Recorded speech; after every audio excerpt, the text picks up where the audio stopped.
Oh, good evening, everyone, and welcome to MPA 610. I hope everyone is doing well tonight. Hopefully, you can hear me and see me. As we move through the session tonight, I may turn my camera off in case I have any connectivity problems because I am teaching from home tonight. And sometimes if I turn off the camera, I'll have a little bit better bandwidth and a little bit better connectivity. So if you see my camera go off, it's not them being rude. I just want to make sure that we keep our connectivity throughout the remainder of the evening. So I see we have about 28 folks here tonight. We have, I think, 39 on the most recent manifestation of the roster. So we are a large group, and I'm sure there'll be some additional folks coming in and joining our session as we proceed. But it is 6 o'clock, so I want to be respectful of your time, and so we can get going as quickly as we possibly can. So again, my name is Dr. Powell, and I will be the instructor for this course. This course is MPA 610, Introduction to Contemporary Public Administration. And I'll just let you know, if you don't know this already, this course was completely redesigned several months ago. Dr. Manassian and I redesigned the course. And so to my knowledge, I think this is the first time, the first iteration of this course that's being offered in this new format. So, as is always true, whenever we have a newly redesigned course, there are always going to be some glitches, there are going to be some bumps in the road. And so I do ask your indulgence if we have to make a few changes here and there to the syllabus. I do apologize for that, but it is the first time that we are offering this course in this version. The course was redesigned kind of from bottom up. We kept some of the same things from the old 610 course, but made a whole lot of changes to try and bring it up to date and make it more about contemporary public administration. And so you'll kind of see as we go through the syllabus tonight, some of the changes we have made, and I'll highlight how those changes will better help us deal with the current state of the field of public administration. So I thought what I would do tonight, I know we're a large group, so it's not really reasonable for us to go around and do introductions here tonight, but we do have discussion board element in this class. And so every week you will be posting to discussion board. And so I think as the weeks go on, we'll be able to get to know each other a little bit better using that format. But I do want to just let you know who I am, since I'll be teaching the course, and then spend a good portion of our time tonight going through the syllabus, the course requirements. We'll talk about some of the assignments you'll be doing. We'll talk about how you'll be doing them, and probably most importantly, why you'll be doing those types of assignments. We'll talk about what we hope that you will get out of this course. So whenever this course is over in October, what you'll be able to walk away from the course with in terms of skills and competencies. I'll take you through our Canvas site. I assume most people have already looked at the Canvas site, and so you're probably familiar with it. But I'll take you through the Canvas site and show you where you find all the different resources that we have provided to make available for you for this course. And then we will wrap up the show tonight by looking at the field of public administration and kind of doing some of those introductory foundational types of ideas about public administration as an academic discipline or as a field of study, what we study in public administration, how we study those phenomena in public administration, what sets public administration apart from business administration or some other types of academic disciplines. And again, just kind of do some of that foundational type of information that will then help us as we move forward in our next several weeks together. You probably already do know that next week, next Monday, is Labor Day. So the campus is closed and there are no courses being offered on Labor Day. So we're already a little bit at a disadvantage in that week number 2, we don't have a Monday night Zoom session. So we won't meet again until 2 weeks from tonight. And so I'll show you as we go through the syllabus some of the things that we'll do to accommodate the fact that we'll have one fewer Monday Zoom session than what we typically do have. So again, let me tell you a little bit about who I am and why I'm here teaching this course. I've been teaching in the CSUN program now for probably about 10 or 12 years. I teach 1 or 2 courses per year as my schedule permits. My full-time appointment is at Cal State Long Beach. I am a professor there in the public administration program. I also spent about 10 years as the department chair of that program and 19 years as program director. So at Long Beach, I'm going into my 24th year this fall, which is kind of hard for me to believe, but it's true. And before I was at Long Beach, I spent some time on faculty at Florida Gulf Coast University, which you've ever heard of that school. It's in Fort Myers, Florida, on the southwest portion of Florida. When I got there, a brand new school, had only really been open for about 4 years. State University had only really started offering their MPA program about a year before I got there. So I was there for a year helping them start up their MPA program, helping to co-found an undergraduate program in political science. And then before then, my first academic appointment was at Eastern Illinois University in lovely scenic Charleston, Illinois, which is kind of smack dab right in the middle of central Illinois. And I was there for 4 years in a Department of Political Science, teaching public administration as well as some political science courses. So overall, this is actually starting my 29th year as a full-time faculty member. So that's kind of who I am. I try and stay active in research and publishing as much as I can, given my teaching schedule. I usually publish 1 or 2 articles per year. Only have one that's come out so far this year in teaching public administration. But a lot of my research focuses on just what we're doing here tonight, which will be pedagogical and andragogical approaches to public affairs education. I also am pretty active in an organization called NASPA. And if you're familiar with NASPA, NASPA is the Network of Schools for Public Policy, Administration, and Affairs. And I always get their name wrong, but it goes by the acronym of NASPA. And NASPA is the accrediting agency for MPA programs, not only across the country, but across the world as well. And so I spent some time as accreditation commissioner for NASPA. And for the past 13 years, I've been a site visit chair, going around to different programs that are going through the reaccreditation process and helping them as they go through reaccreditation. Let's see, what else can I tell you about myself? I live in Santa Clarita. I spent about 6 years as a local elected official and retired in 2020. So I'm just back in the classroom and kind of doing the academic thing for the past few years. So that is me. And again, I kind of have a vested interest in this course because I taught it for many years before we redesigned it, but then was one of the 2 people to redesign the course. And so I sure hope you find this to be a helpful course. I hope that it gives you a good introduction to the field of public administration and to kind of give you an idea about what we do in the academic world when we study public administration. But one of the main purposes of this course is to find that nexus between theories and concepts in the public administration literature, and then what we do in the actual quote unquote real world of public administration. To find that linkage between theory and practice. Because any graduate public affairs program, whether it's an MPA program or a nonprofit management program, or an MPP, Masters of Public Policy program, the goal is always to find that link between the theories and then how can we apply those theories reasonably and appropriately in public and nonprofit organizations.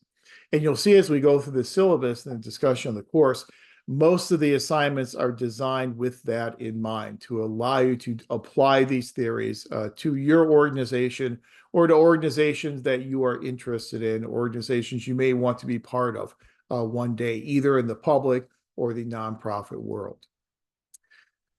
So as I go through the syllabus and talk about the course, I've got the text chat box open. And so if you have any questions at all as we go through the syllabus, feel free to ask those questions either through text chat or you can ask using your microphone, however you are comfortable. I do not require that you have your cameras on. So whether or not you have your camera on is completely up to you. That's at your discretion. And again, I'll keep mine on as long as we don't have any connectivity or bandwidth problems. But feel free to ask questions as we go through our discussion of the syllabus. I think most people have probably been on the campus site and you've had a chance to take a look at the syllabus so that you know we are an 8-week course. Obviously, we miss next Monday night because of Labor Day, but we are technically an 8-week course.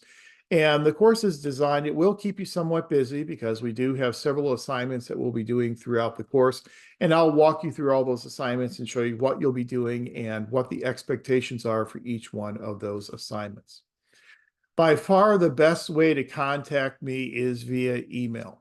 I do have my cell phone on there. That's my personal cell. But the best way is through email.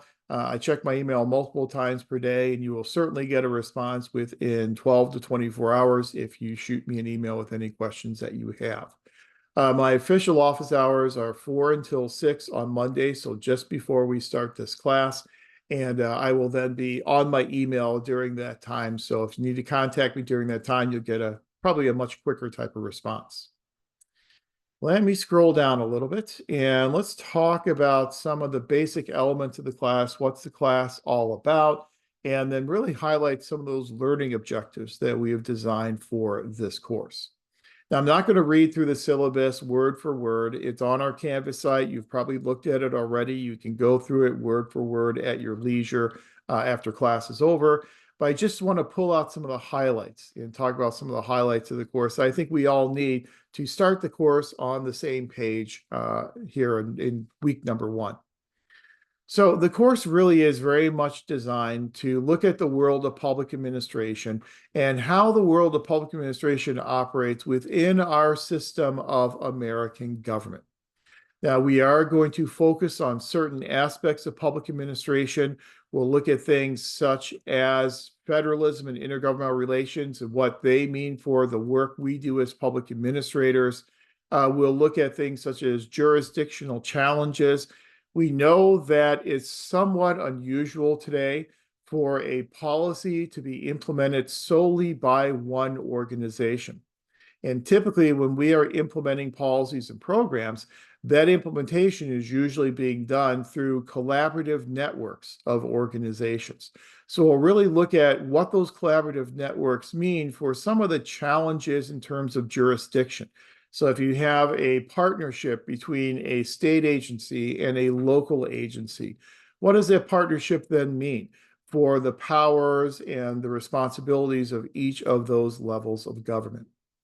We will spend an entire week and we have one assignment that is really focused squarely on the idea of administrative ethics.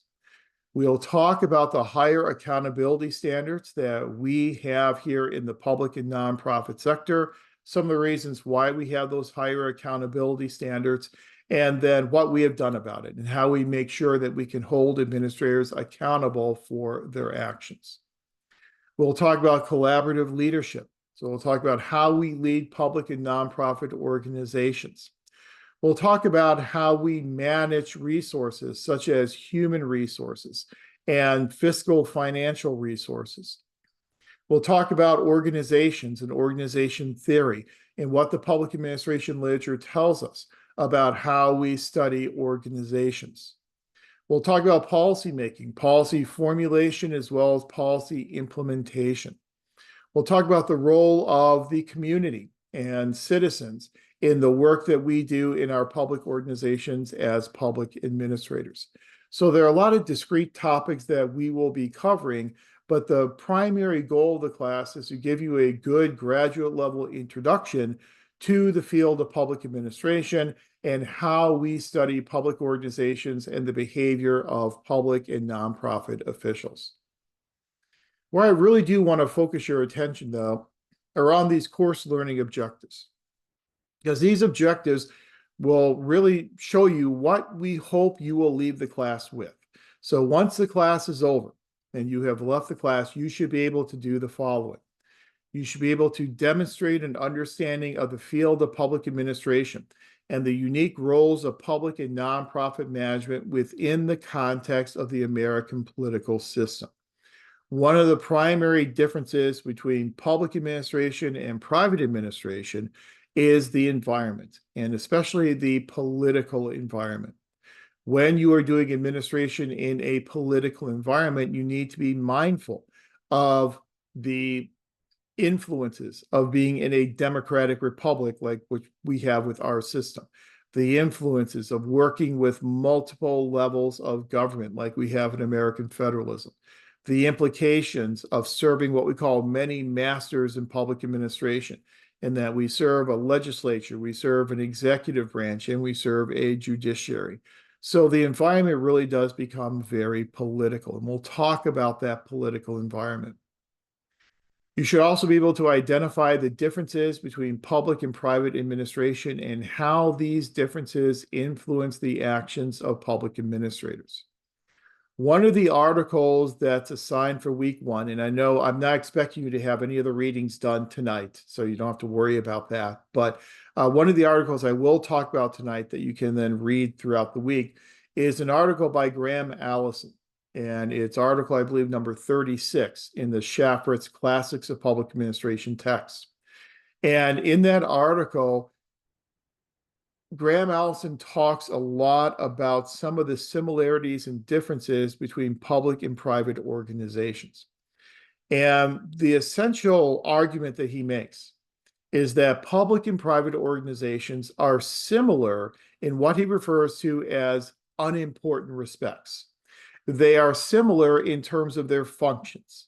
So the types of things that we do in a public organization as a public administrator are going to be similar to what we do in a private organization. However, Allison makes the point, it's not really what we are doing, it's how we do it that differs. So how we hire people is different in the public sector. How we budget finances, different in the public sector. How we coordinate work in our organizations, how we plan strategically. It's the more how we do the functions as opposed to the functions we are actually doing. So we're going to talk a little bit about that tonight, but we're really going to draw a distinction between public versus private administration. Third, once you leave this class, you should be able to identify and evaluate the challenges and dilemmas inherent in ethical administration in the public and nonprofit sectors. As I said, we'll spend an entire week, I believe it's week number 4, where we'll devote all of our attention to ethical administration and holding administrators accountable for their actions. You should be able to evaluate the primary functions of public administration within this context of accountability. So understand what we do on a daily basis in public administration. Should be able to communicate effectively with a diverse audience and stakeholders, because if we cannot communicate what we are doing to the public, then the public will never really place a high value on the presence of public organizations and the bureaucracy. And then finally, to be able to utilize peer-reviewed sources appropriately to communicate with this diverse population in culturally sensitive ways. It's important in this course to help prepare you for other courses that you'll be taking to really understand the importance of using peer-reviewed research. The courses in your program will require that when you are utilizing information, that you utilize information that comes from these peer-reviewed sources. So from journals that use a blind refereed peer-reviewed process for approving what articles get published in those journals. And so since we don't have class next week, in our third week together, we will talk about some of the journals that are considered to be the top tier journals in public administration. We'll talk about the peer review process, and there's an article that you'll read on peer review, and we'll kind of highlight the differences between a truly peer-reviewed journal and a non-peer-reviewed journal in terms of the credibility of the information that you can glean from the articles that you are reading. And I'll show you, if you're not familiar with how to find peer-reviewed journals, I'll show you how to do that. And we'll talk about a couple of different ways in which you can determine whether or not a journal that you're using is peer-reviewed. And that's very, very important skill for you to have as you move on in future courses. Yeah, we'll talk about in this field of public administration, there are some journals that you know are going to be peer reviewed and you know will have quality research. And so journals such as Public Administration Review, PAR, that is kind of the granddaddy journal of them all in the field of public administration. So if you're using an article out of Public Administration Review, you can be sure that that article went through this peer review, double-blind review type of process. And when we say a blind review, double review type of process, what will happen is When the article is submitted to an editor, the editor will then refer that article to a panel of reviewers, experts in the field. Those reviewers will then review the article, the manuscript, and then they will make recommendations to the editor in terms of should this be published, should this be revised and resubmitted, or is this article not appropriate for this journal? Then all that information goes back to the author, who is anonymous. And so the reviewers don't know who the author is. The author doesn't know who the reviewers are. The author can then do the revisions, resubmit the journal article. And that's what we call this blind referee type of process in peer review. And it's a very, very important thing that you'll see in journals like Public Administration Review, journals like Public Budgeting and Finance, if you're into budgeting, journals like the JPA, the Journal of Public Affairs Education, teaching public administration. Those are all what we consider to be peer review types of journals. So I'll introduce you to all those. And so once you leave the class, you'll know how to use those peer review journals. The textbooks and readings that we are going to use in this course, it's very important that you not just use textbook material for a course like this, but that you also rely upon journal articles. And so what we have is we have two primary textbooks for the course. We have the Politics of the Administrative Process. That's, you can see, probably kind of blurred, but this is by Don Kettle. And I believe that's either the 8th or 9th edition is the newest one. Either the 8th or 9th edition will work just fine because the content is very similar. I think some of the chapter numbers may have changed a bit, but that's the one from Don Kettle. That's the primary textbook we're going to use for that kind of background type of information. Jeremy, go ahead. Hi, I found a very good discount on the 7th edition. Would that work? I think it should work. All you'll need to do is some of the numbers of the chapters may be different, so you'll just need to cross-reference. And so if we're Okay. talking about accountability one week, then it'll be the accountability and ethics chapter. So I'll give you an example. In the 8th edition, the accountability and ethics chapters are numbers 1 and 14 as compared to being numbers 2 and 15 in another edition. So you'll just need to cross-reference the actual topic of the chapters. Thank you, Professor. Sure. Yeah, but I certainly understand if you can get an edition at a cheaper price, that's an older edition, as long as you make sure you're reading the right chapters, the content is somewhat the same. And that's kind of, I won't call it a scam, but I will call it an interesting way to make money on the part of publishers is that publishers will approach authors of textbooks and say, oh, it's time to revise the textbook and come out with a new edition of the textbook. And when that new edition comes out, the content is very, very similar. You might see an additional chapter added in there that throws off the numbering, but the actual content is going to be pretty similar, regardless of whether it's a 7th, an 8th, or a 9th edition. You'll be able to glean the same type of information from any of those editions. The reason why I use this Don Kettle textbook is it's kind of a unique textbook in public administration because it really does a very nice job of always pulling us back to the idea of the role that public administration plays in a political environment and how politics, as Woodrow Wilson would say, is always the touchstone of what we do in administration. And so I think he does a really nice job of that. Don Kettle is a very well-known person in public administration. I've had the opportunity to work with him a few times, been on some panels with him. I think it's a very readable and a very easy to use type of book. And so we're going to be using that kind of as our background information. Then the other book is Shafritz and Hyde, The Classics of Public Administration. I know on the syllabus it says 6th edition. I know there is a 7th and there is also an 8th edition. What I did is I sent out the email to everyone and I included a file that says Shafritz readings in it. That file will show you the titles of each one of the articles we're going to be reading out of the Shafritz text. So if you get a different edition other than, say, the 8th edition, just make sure that those articles are in that edition because every time they come out with a new edition, they kind of switch around the articles a little bit. They may drop one article and add some additional articles. And so just make sure that the articles we are reading are in the edition that you are going to be using. The the articles in the Shaffer's textbook, it's called Classics of Public Administration for a reason. Those are what we consider to be the classical articles in the field of public administration. And in a class like this, even though it's an introduction to contemporary public administration, we still have to understand what the literature says about the field of public administration.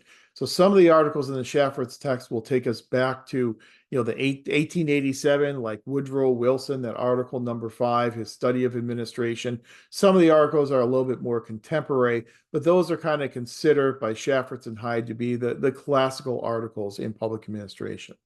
Ivan, go ahead. Yeah, Dr. Pa, hi. Just to clarify, it's going to be the eighth edition for Classics of Public Administration, not six.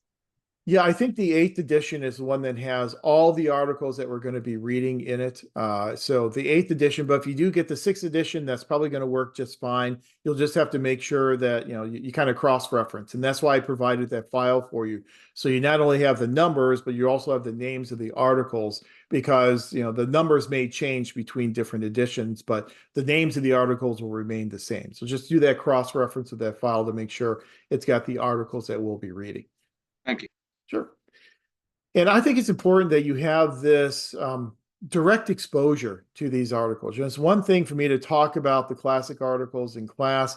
It's another thing for you to read those articles and to develop your own perceptions, your own opinions of those articles and what the authors are saying. And so it's important you have that kind of direct exposure to some of those articles. Again, that's kind of the background material. Then I've also selected several readings from primarily peer-reviewed journals, and I've included those in the electronic reserve portion of our class. So what we do with electronic reserves is to make sure we are in compliance with copyright regulations. I send them off to the library. The library then secures the copyright permissions and scans them, sends them back to me, and I then upload them into our Canvas site so you have one-stop shopping once you go in the Canvas site. So when you go into our Canvas site, if you haven't done it yet, when you click on modules, you'll see that there will be a link there for electronic reserves, for e-reserves. If you click on that, you'll then see a list of articles that we have on electronic reserve. You can click on those links, download those articles to your computer, and read those articles at your leisure. Again, it's to give you some more of this exposure to some more contemporary articles that have been written sometimes in the past year or two. I think we have one article on there that when I put the course together was actually a forthcoming article and hadn't even been published yet. And so it's important that you kind of have this balance. You got the classic articles in the Shaffer's text, but then you have some more modern contemporary readings in our e-reserves. So again, you don't have to go to the library or anything. It's all right there in our Canvas site with those links. You know when our sessions are because you all are here tonight. So Mondays at 6 o'clock, we are officially scheduled for 6 until 9 p.m. There are some nights that we'll go the entire 3 hours. There might be some nights where we don't use the entire 3 hours. I know a lot of you work during the day and you work full time and then you rush here for this class at 6 o'clock. And I'm certainly sympathetic to that. I also know there are a lot of readings in this class. I'm also sympathetic to the fact that doing this course, this is only one aspect of your life. You also have work, you have family obligations. I understand all of that. And so I'm not going to be quizzing you or testing you on any of the information. I do hope that you have the opportunity to read all those articles on electronic reserve. If you have limited time, you have to pick and choose. I do understand that as well.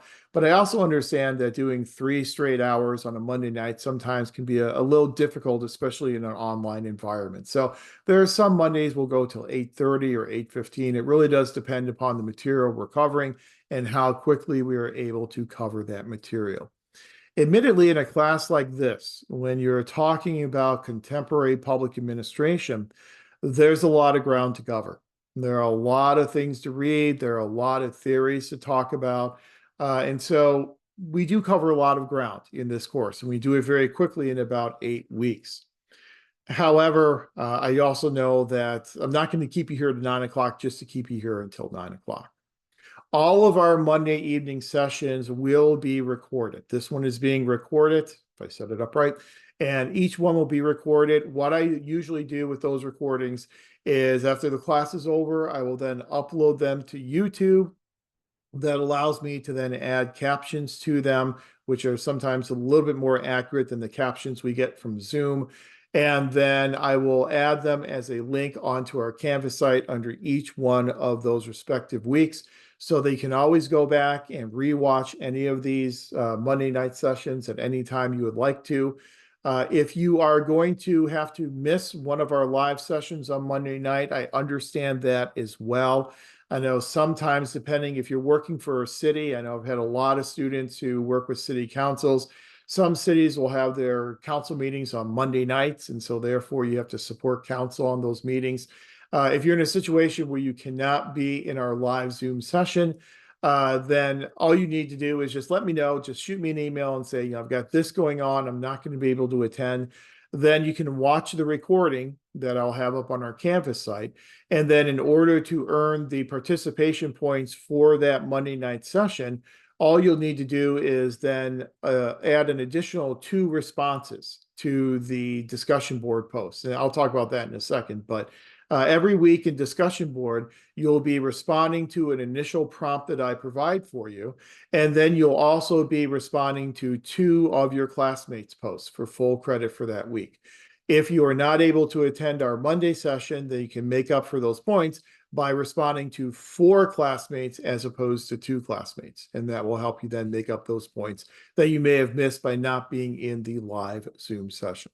Because I do want to be respectful of your schedules and understand there are some times where you're not going to be able to attend the live Zoom session. So that's just a vehicle that will allow you to not only get the same information by watching the recording, but then also to make up any of those points you may miss by not being able to participate in that virtual session.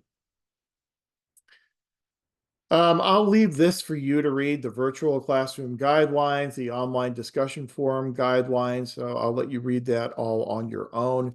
But I think what is really important for us tonight is to make sure we all have a good understanding of the requirements of the course. So what types of assignments will you be doing? Why will you be doing those assignments? And then how will those assignments be evaluated? So let me walk you through some of the course assignments so you have a good idea of what's going to be done over the next 8 weeks. This first assignment you see listed under course requirements is what's called the Public Accountability and Ethics paper. The Public Accountability and Ethics paper deals with the topic of accountability and ethics, which I said we're going to spend an entire week in week 4 talking about. In this assignment, it affords you the opportunity to explore a modern day ethical issue.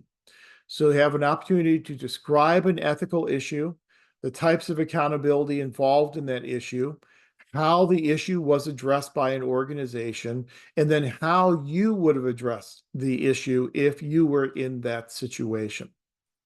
So it's a relatively brief paper, and I'm not really big on page requirements.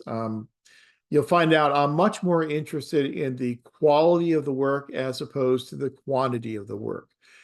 We are in public administration after all, and so we usually try and be as concise and parsimonious as we can be.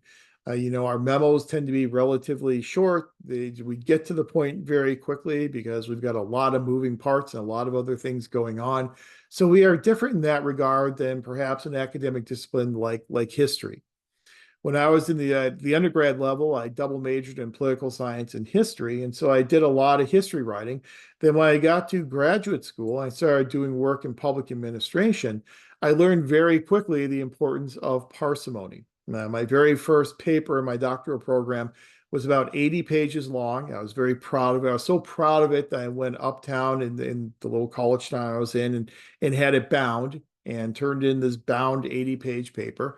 And just got, bled all over by the instructor. Just, redlining, this is not needed, this is not needed, this is not needed. And I learned very quickly the importance of being concise and being parsimonious. And so I would encourage you to be parsimonious in all the assignments that you do in this class. I say create a 5 to 10 page paper. That's kind of just a rule of thumb. If it's, 4 or 5 pages, if you get the work done, you cover what you need to cover, that's going to be absolutely fine. On the other side of the equation, if it's more than 10 pages, I will not stop reading at 10 pages. So you don't have to necessarily have it between 5 and 10 pages. Just make sure that you address the following 4 points. Number one, a description of the ethical issue that you are focusing on, the nature of the issue, and the people who are involved in that issue. So, one of the files I have for you to read on electronic reserve is about the city of Bell. And you're probably all very familiar with the city of Bell, and you know what happened in the city of Bell. That's an ethical issue that you could focus on. And really, there is no lack of ethical issues, unfortunately, in the public sector that you can select to focus on for this paper. It can be an ethical issue that involves a federal agency, a state agency, a local agency, federal official, state official, local official, a nonprofit organization, nonprofit official. As long as it affects public or nonprofit management, that ethical issue will be fine as a topic for the paper. So you'll discuss the issue, the nature of the issue, who was involved in the issue. Secondly, you will discuss what type of accountability was involved in this issue. In week 4, we will talk about 3 different types of accountability: fiscal, process, and policy. And just to foreshadow a little bit, and kind of describes itself, I guess, but fiscal accountability looks at how we are spending money, how we spend the public taxpayer money. And so you have no lack of ethical issues where you see people either misappropriating funds, using funds for their own private gain. That would be an example of a lack of fiscal accountability. Second type of accountability is process accountability. Process accountability holds us as administrators accountable for how we are engaging in our daily work, how we are doing our daily work. So, for instance, if you have someone who is engaging in nepotism and they are hiring someone they're related to, they have their contractor and they're hiring them, that's going to be a violation of process accountability. They are not going through the process the way in which they are supposed to. Policy accountability. Policy accountability looks at the actual nature of the policy, and is the policy living up to all the values of public administration? The policy living up to our focus on social equity and fairness among all citizens? Is it living up to protecting individual rights? Is it living up to effectiveness and efficiency? So it really looks at the actual nature of the policy itself. Admittedly, a lot of these issues that you're going to be looking at would probably be things such as fiscal and process types of accountability issues. Then the third part of the paper will be an analysis of how the issue was addressed and by whom. So how was the issue addressed and who addressed that issue? And you'll give an analysis of that, because obviously if this became a high-profile ethical violation, probably it wasn't addressed the way in which it should have been addressed, or wasn't addressed the way in which it should have been addressed by the person that should have addressed it. So analysis of how it was addressed and who addressed that issue. And then fourth, the description of how you as the student would have addressed the issue and why. So would you have addressed it differently? And if so, how would you have addressed this issue differently? So those are the 4 main parts of the paper. Again, it's kind of a pretty straightforward type of paper assignment. The way in which you'll be graded is each of those 4 sections will be worth 20 points. And then there's an additional 20-point quality of writing component. I will tell you that in the past, I've tended to kind of line edit papers. I used to edit some journals, and I really fell into this habit of line editing everything. Like I line edit every article that I would review. I've really tried to stop that in my old age, just for my own sanity and my own peace of mind. So I will still edit papers. I won't go through and line edit the papers, but please do make sure that the papers are proofread, that they reflect scholarly graduate level writing. So they really do kind of look like a final draft as opposed to being a first draft or your first cut at this type of an assignment. But each one of those parts will be worth 20 points and then or 20% and then a 20% quality of writing component. I am asking that you use peer-reviewed scholarly sources to kind of get us started in this class in terms of locating those peer-reviewed sources. I'm asking you to use at least 10 peer-reviewed scholarly sources that focus on this issue, and make sure that you use APA 7th edition in your citations. So that's going to be, if you haven't done APA before, that's going to mean those in-text parenthetical citations. So it'd be author, comma, year of publication within those parentheses. And then in your reference page, make sure that the citation, the reference page, adheres to APA 7th edition. In week 3, when we talk about using peer-reviewed sources, if you haven't used APA before, I'll show you examples of how you cite journal articles, because that's what we're going to be using primarily in this class, how you cite journal articles using APA 7, because it's if you haven't used it before, it's a little odd. Little odd things such as not capitalizing every word in the article title, which is kind of hard to get used to at first. Italicizing journal titles. Those are kind of the primary staples of APA 7th edition. Any basic questions on this first paper assignment? Yes, Monica, go ahead. Yes, hi. So I know we're a big group, but for these type of papers, are you open to reviewing like an outline of what our paper is going to look like? That way we know if we're going in the right direction or not. Sure. Yeah, I would be happy to do that. So if you have an outline, you just want me to take a look at it and say, yes, this looks like you're going in the right direction, I'm more than happy to do that. Absolutely. Thank you. Any other questions?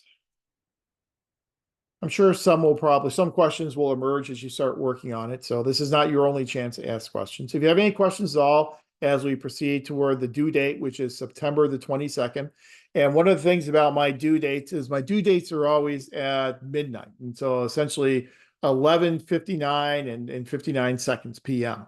So it'll be midnight on September 22nd. So as we move toward that point, we will feel free to ask questions, and I'm more than happy to answer any of those questions for you.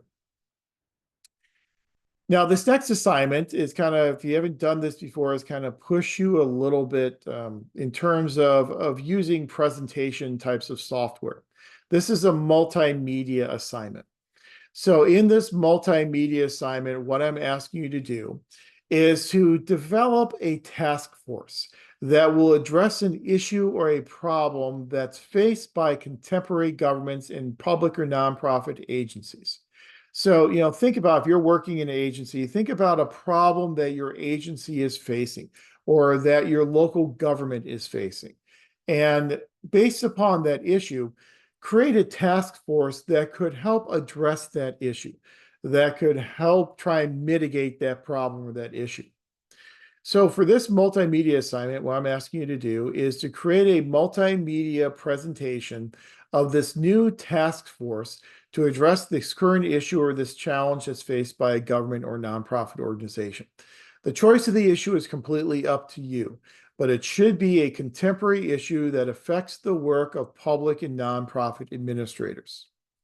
So you'll create a task force to try and address this issue.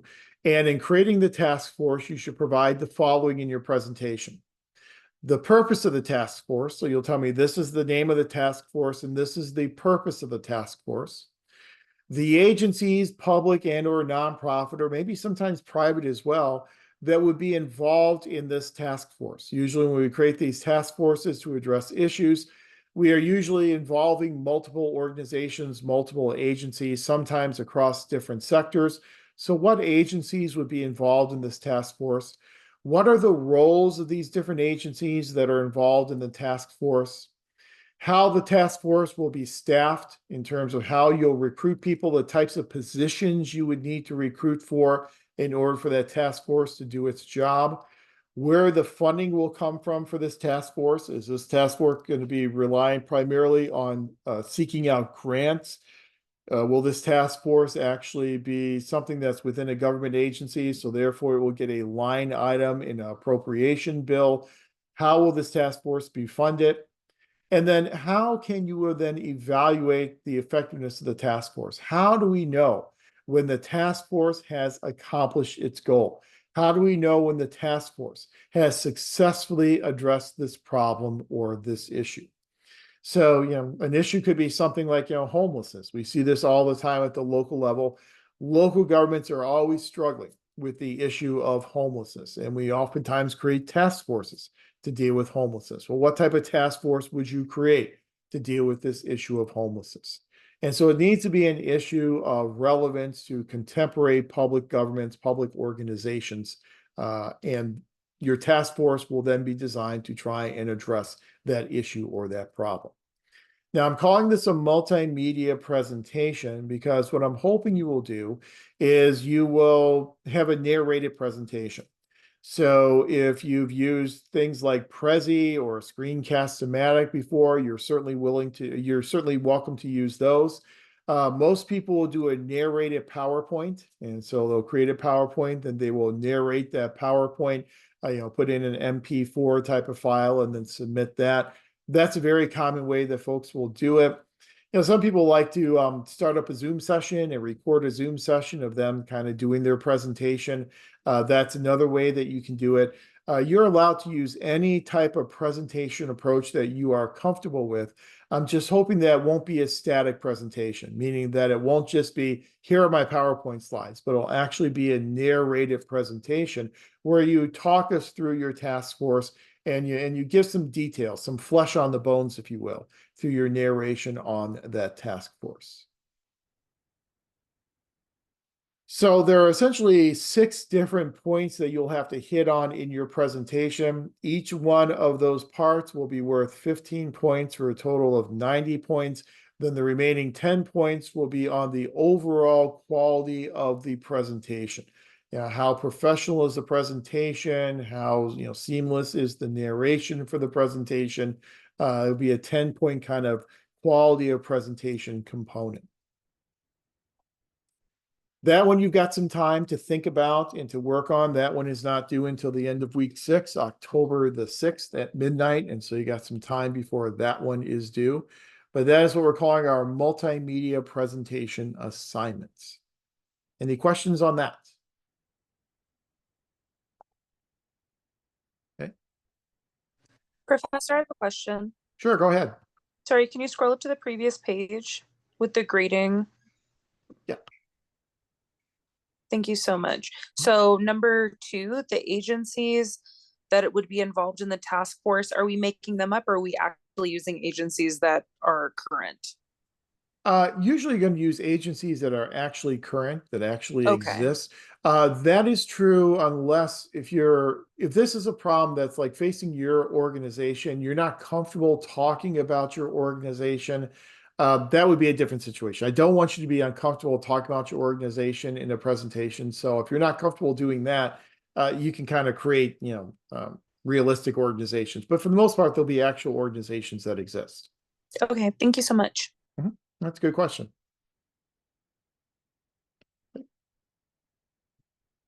And then the next assignment we have here is the final assessment. I do this in all of my courses. I do not use examinations in my courses. I know some instructors will do it even in MPA programs. I don't, because how frequently do we, when we are actually on the job, do we have to answer questions at the drop of a hat that we're saying, okay, you got to sit down, you have to do this exam. You don't do that in the real world of public administration. So I don't think we should really do that in this class either. So for this final assessment, it's not really an exam, it's an assessment. And what it is, it's a scenario-based assessment. So it will consist of 5 scenarios that I create that should reflect somewhat the quote unquote real world of public administration. Then in each of those scenarios, there'll be 2 questions related to each of those scenarios that will require that you take information that we have covered in the class and apply that information appropriately in those scenarios. One of the major themes of this course, and really any graduate public affairs program, is that there really is no best answer to any question. Instead of looking for the best answer, we're going to look for the most appropriate answer. So the way in which your answers will be graded on this final assessment is there are not right or wrong answers. You will be evaluated based upon your ability to justify your answer. So why is this theory or why is this concept appropriate or the most appropriate to use in this given scenario. So it's all based upon your ability to justify your answers. I tell all of the courses that I teach, all the students in the courses I teach, that I have a favorite answer and I have a favorite question. My favorite answer, and it will frustrate the heck out of you over the next 8 weeks, is it depends. Because it depends upon the situation. There's never a silver magic bullet. It really depends upon the situation in which you find yourself. That's one of the things we've learned throughout 150 years of public administration research, is that our answers are based upon the context of the situation in which we find ourselves. So I'm always going to say it's going to depend. It's going to depend upon the situation. That's why there's no right or wrong answer for any of these scenarios, any of these questions. My favorite question to ask is, so what? We're going to learn a lot of theories. We're going to talk a lot of different authors, a lot of different situations. The question then becomes, well, so what? Why are we talking about these theories? Why are we talking about these authors?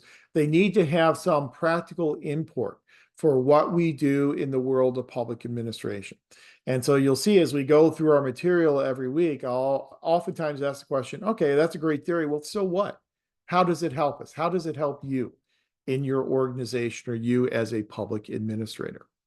So no right or wrong answers based upon how well you're able to justify your response. So 5 scenarios. Each scenario will have 2 questions, or a grand total of 10 questions. Each question worth 10 points for a total of 100 points on the final assessment.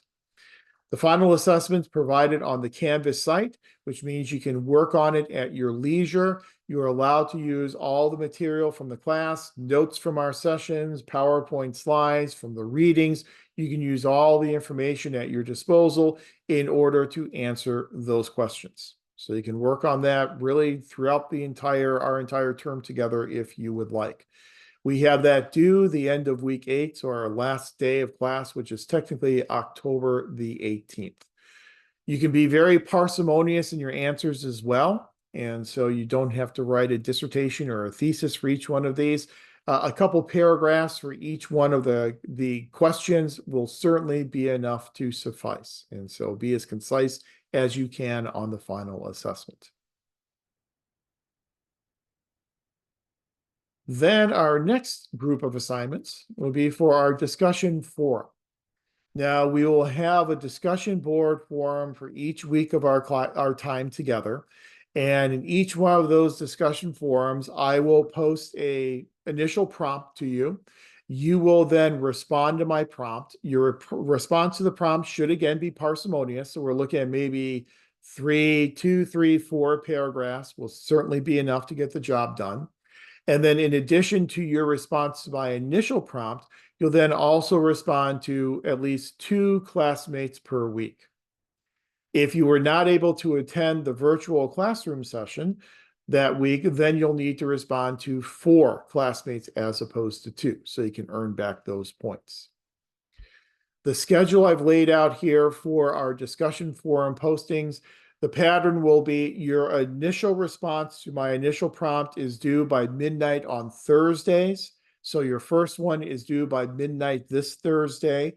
And then your responses to 2 classmates will then be due by midnight that Sunday. So initial responses by Thursday, responses to classmates by Sunday.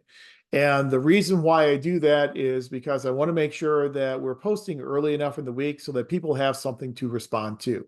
If everything was due on Sunday, then people will be rushing at the last minute. And I want to make sure the initial posts are there so you all have something to respond to in terms of your classmates. Really good question, Scholar. Is there a required link for the responses or on others? In terms of the initial post, again, 2 or 3, 4 paragraphs is certainly sufficient. For the responses to others, a single paragraph would be good enough. And so you don't have to put a lot into that response. Just make sure that your response to a classmate is something that is supportive, that it's professional, that kind of is helpful and moves the discussion forward. Natalie asked a question that for the final assessment, do we need to cite sources? You don't, because I'm looking this more as just an assessment, and so you don't have to worry about citing sources on the final assessment. So don't worry about doing that. See, Jeremy asked, could you please repeat the links? Absolutely. The links are 2 to 4 paragraphs, 2, 3, or 4 paragraphs for the initial post, and then usually just 1 paragraph is good enough for the response to a classmate. Okay.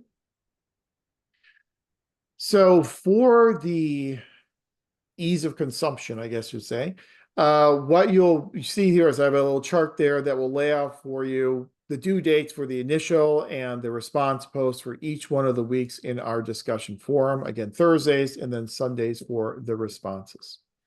Let's see, for the final assessment, do we have the opportunity to ask questions about assumptions? Let me move this, I can't read it.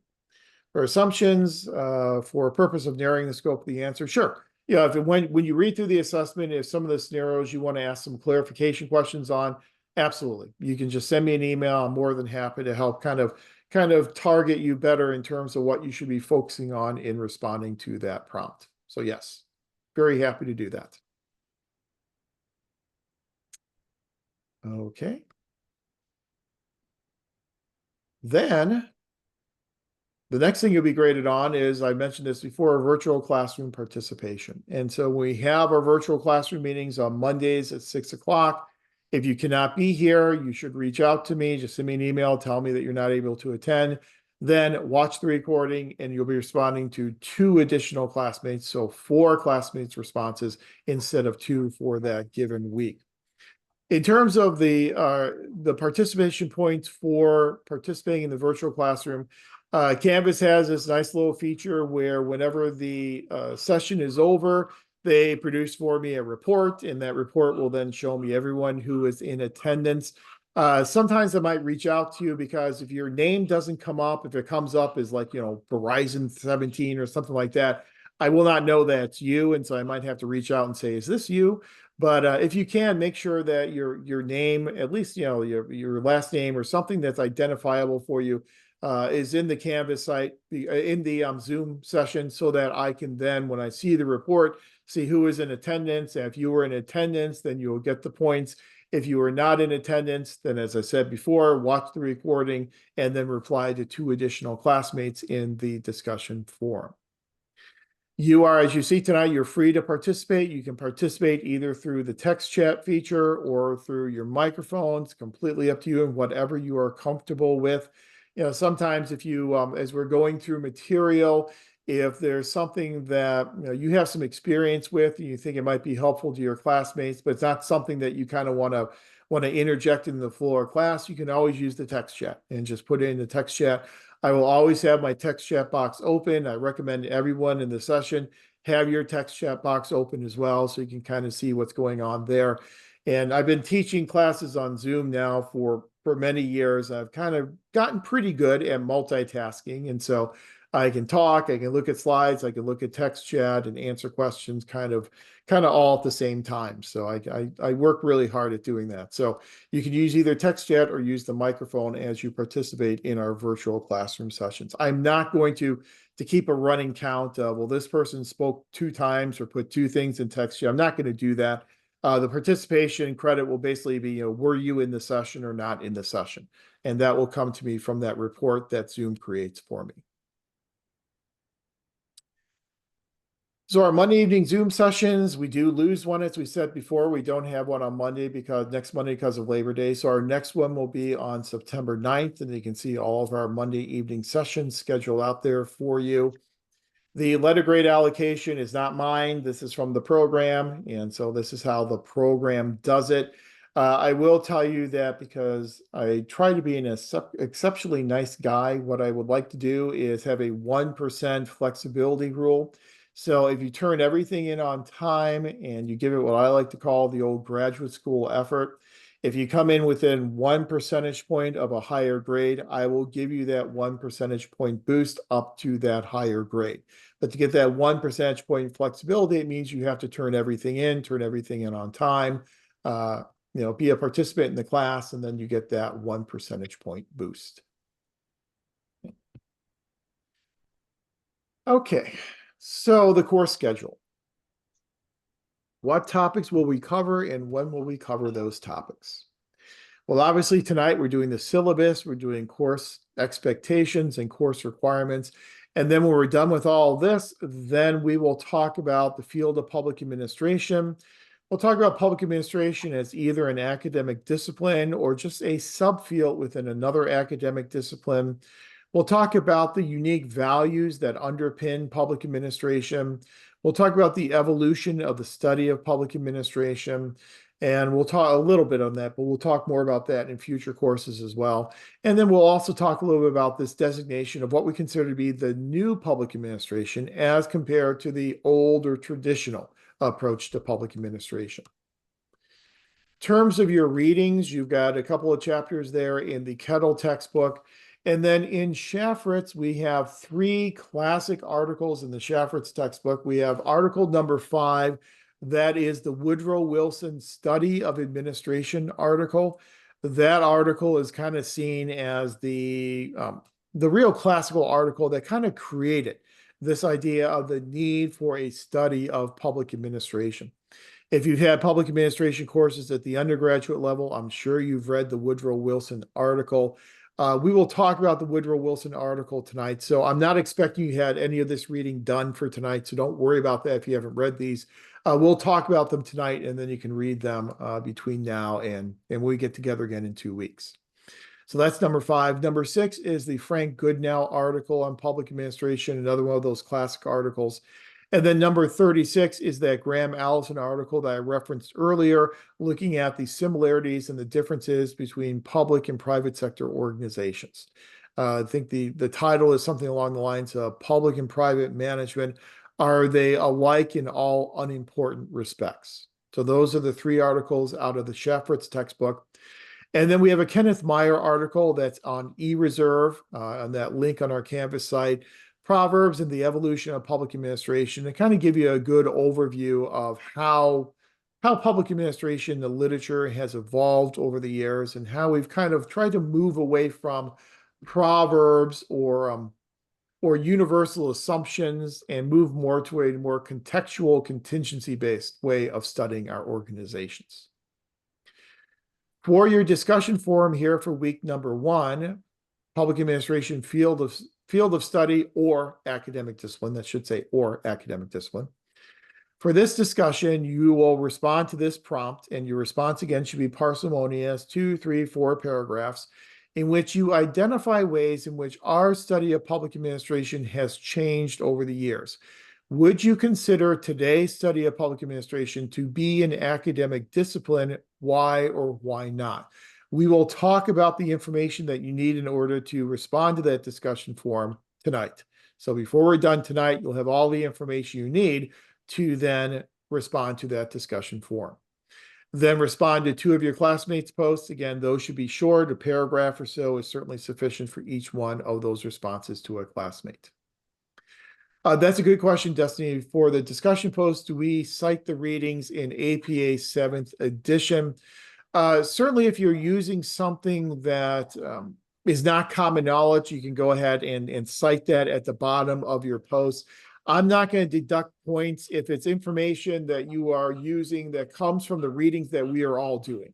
So the readings that we are all doing, they're kind of common readings for all of us. I'm not going to deduct points if you don't put a citation there. If for some reason, though, you are doing, using some outside information, which you're not required to do, but if you want to do that, then yeah, you should certainly include an APA citation for it. Very good question. Now for week number 2, we won't be having a Monday night session, but we're still going to do a discussion forum. And so for this discussion forum, what I would like for you to do is I've got some readings here. Purdue OWL. And if you've done any work in APA before, you know that Purdue University has this site, this Purdue OWL site, in which they provide some great examples of how you cite sources in APA 7. And so I've got that link for you. Also, APA style guide, just again, some examples of how APA style is done. We will go through all that information in our week 3 class, the first part of our week 3 class. So we'll go through all this information in week 3. But for the discussion forum, what I would like for you to do is to select an issue of relevance to public administration. The choice of the issue is completely up to you. Yeah, the seventh edition should be fine. Just make sure that you have the right articles in there. But a seventh edition should work okay. So what you'll want to do is you want to select an issue here for this discussion forum. Make sure it has something, somewhat of a direct connection to public administration. So it could be any issue that you are interested in. It could be employee retention, or the problem of employee turnover. It could be the problem of a lack of succession planning. It could be a problem in terms of onboarding and training. Whatever issue you are interested in that has an impact upon public organizations. And then I'm asking that you will locate 5 references from peer-reviewed journals that are related to that issue.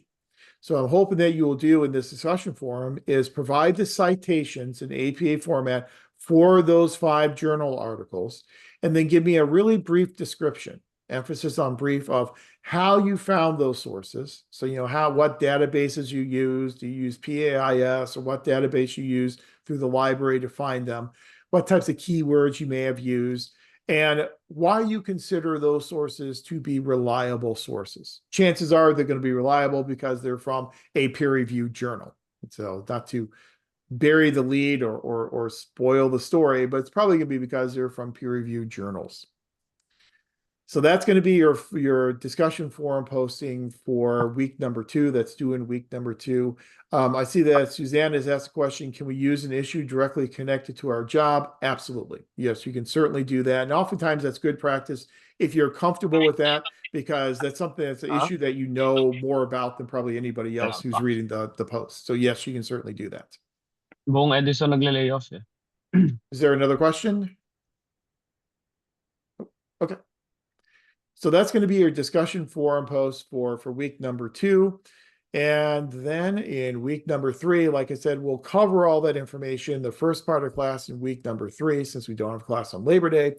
And then the second part of class in week number 3, we will turn our attention to the role of public administration in American government and the role of public administration in our political environment. Very good. Some of the topics that we'll be looking at: the constitutional basis of public administration, separation of powers, the practice of public administration, the influence of federalism on intergovernmental relations.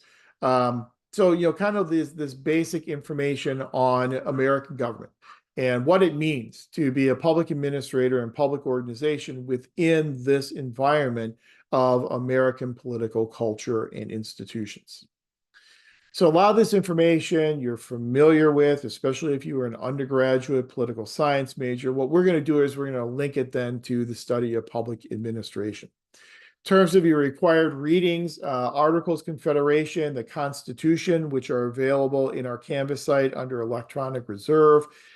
I do like to go through the Constitution just because we oftentimes don't take the time to do that. We're so busy with what's going on a daily basis in our organizations. We oftentimes don't take the time to actually sit down and go through the Constitution. And so I would like to go through the Constitution because this will probably be the only time you have the opportunity to do that throughout the entire program. I've got one Federalist paper up there. You've probably read Federalist papers before. I've got my favorite one, which is Federalist paper number 39 by James Madison, for you to read. I think it does a really nice job of kind of giving a defense for our system of government.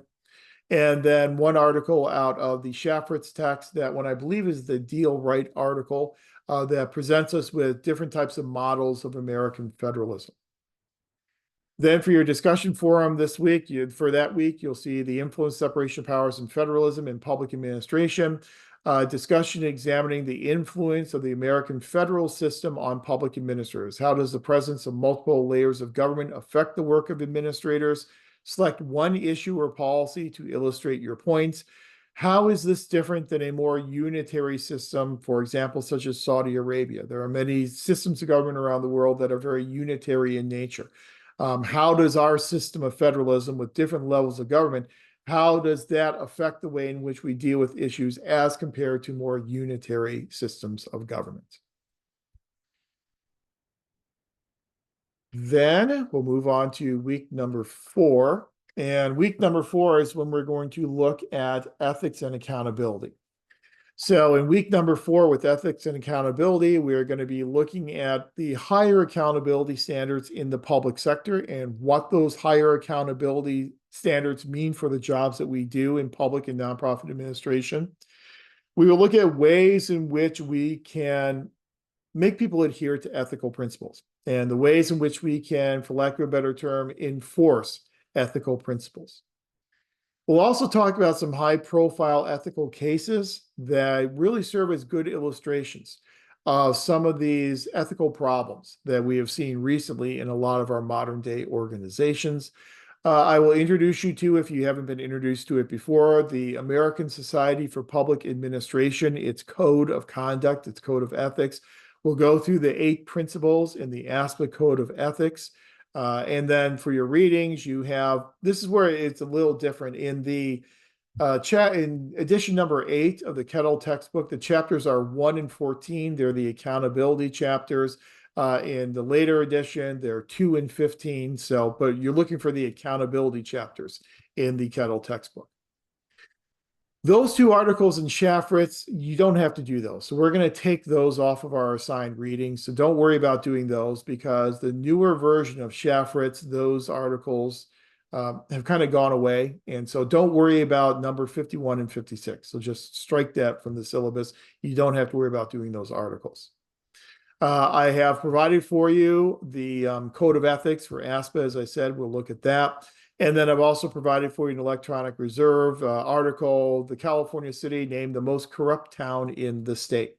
So those are your assigned readings then for week number 4, our discussion of ethics. Then another discussion forum, and just for the sake of time, I'm not going to read through all the discussion forums, but this one looks at public versus private ethics. Then in week number 5, we'll get into the environment of public administration. We'll look at the systems approach to public administration. We'll look at stakeholders and how we identify primary, secondary, and tertiary stakeholders. We'll talk about governing networks and collaboration between different organizations. We'll talk about cross-collaborative opportunities. We'll talk about the principal-agent relationship and what that means for the work we do as public administrators. So the general topic is the environment of public administration. Then you'll see your assigned readings there as well, and the discussion forum. Week number 6, we'll get into leading and managing public organizations. So this is where we'll look at a lot of the substance of organization theory. And we'll talk about what public administration theorists have told us over 150 years about public organizations, what they are and how they operate, and how we should study those organizations. And then you'll see your assigned readings and your discussion forum. Then in week number 7, managing resources and functions in public administration. This is where we'll get into some of the discrete functions of public administration, how we manage human resources, how we manage fiscal resources, how we manage programs and policies, and how we implement those programs and those policies. And then you see your discussion forum and your assigned readings. And then finally, our last week together, week number 8, and that week ends on October 18th, because that's the last date of the class, I guess you would say. And here we're going to talk about current and future issues and challenges in contemporary public administration. So we'll look at things like virtual remote work arrangements post-COVID and what that has meant for the culture of organizations and how organizations do their business, how we manage diversity in public organizations and maintain a representative bureaucracy, the work-life balance types of demands that are being placed upon organizations, especially when we look at different generations. When you have multiple generations in the workforce, different generations have different expectations for work-life balance and how we manage those different generations. They can see your assigned readings and then your final discussion forum on future issues and challenges. And then those are all the topics that we will be talking about over our next 8 weeks together. Everything else here in the syllabus are kind of the disclaimers in terms of, if you have a documented disability, please let me know that. We can always make reasonable accommodations. In terms of academic dishonesty, those are kind of boilerplate types of things. The one thing I will add to that, though, that I have added is this idea of AI. That's really the big kind of elephant in the room for a lot of academic programs. Different instructors take different approaches to the use of artificial intelligence, Chat GPT in their classes.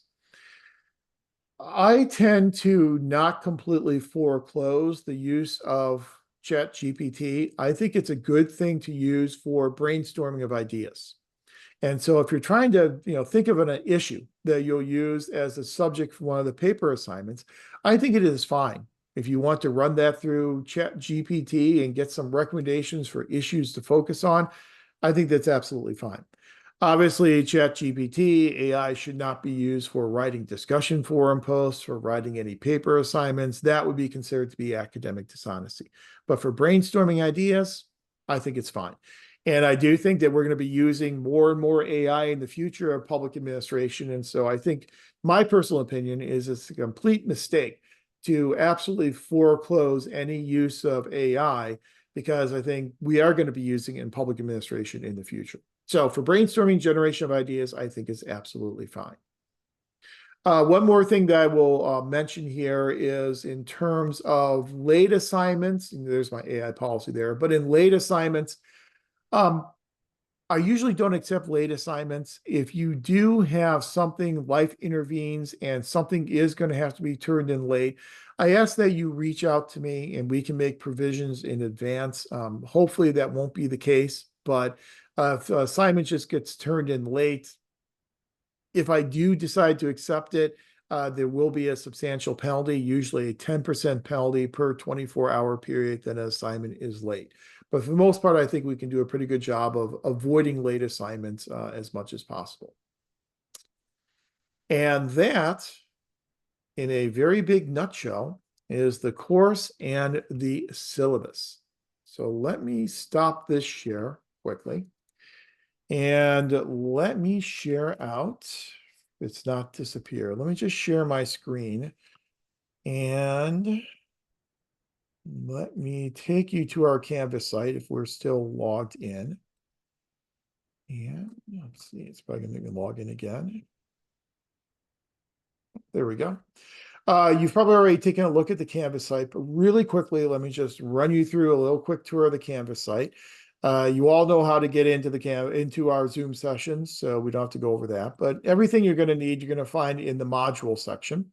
So whenever you're ready to read any course e-reserves, they are all here at this link. And so you click on that and they're all linked for you. So you just click on the link and download it to your computer, and they're all there. They're all in adherence with copyright regulations, because the library did it for us. And so we are in good shape there.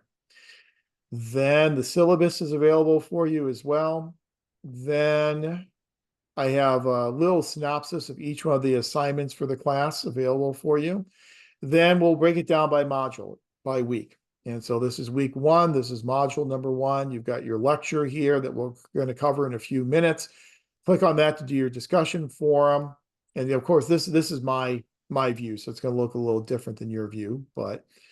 And then each one of our modules. And then what I will do is whenever I have the recording captioned and ready to go, I will add the recording right here for each one of our modules. So for week number 1 will be added right there for you.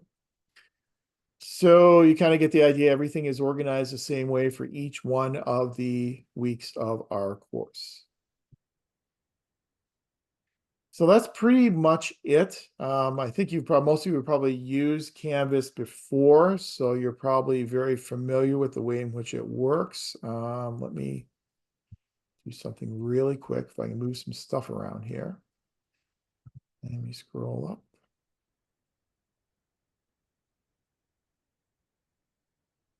Let's just go in the student view just to, there you go.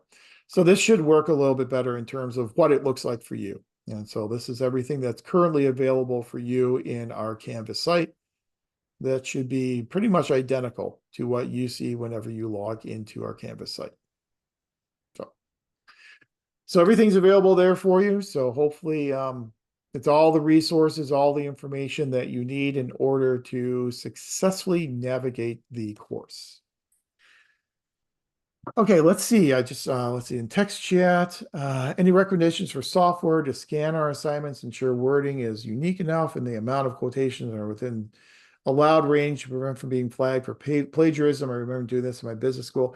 Turn it in if you have a turn it in account. Safe Assign is another one that sometimes can be used. Either of those sites tend to be pretty good. They'll give you a similarity report, and then a similarity report will show you just how much of the information in the paper came from online sources. And so usually those are kind of my two go-tos in terms of that. Okay, we are looking at 7:20. I usually like to give you a break. And so let's take a brief break. Let's take a break until 7:30. We'll come back at 7:30 and then we'll get into some of our substantive information for this evening. We'll talk about public administration as an area of study, talk about it as an academic discipline, and spend maybe about 45 minutes or an hour talking about that information. So take about 10 minutes, come on back at 7:30, and we'll get into our information for the evening.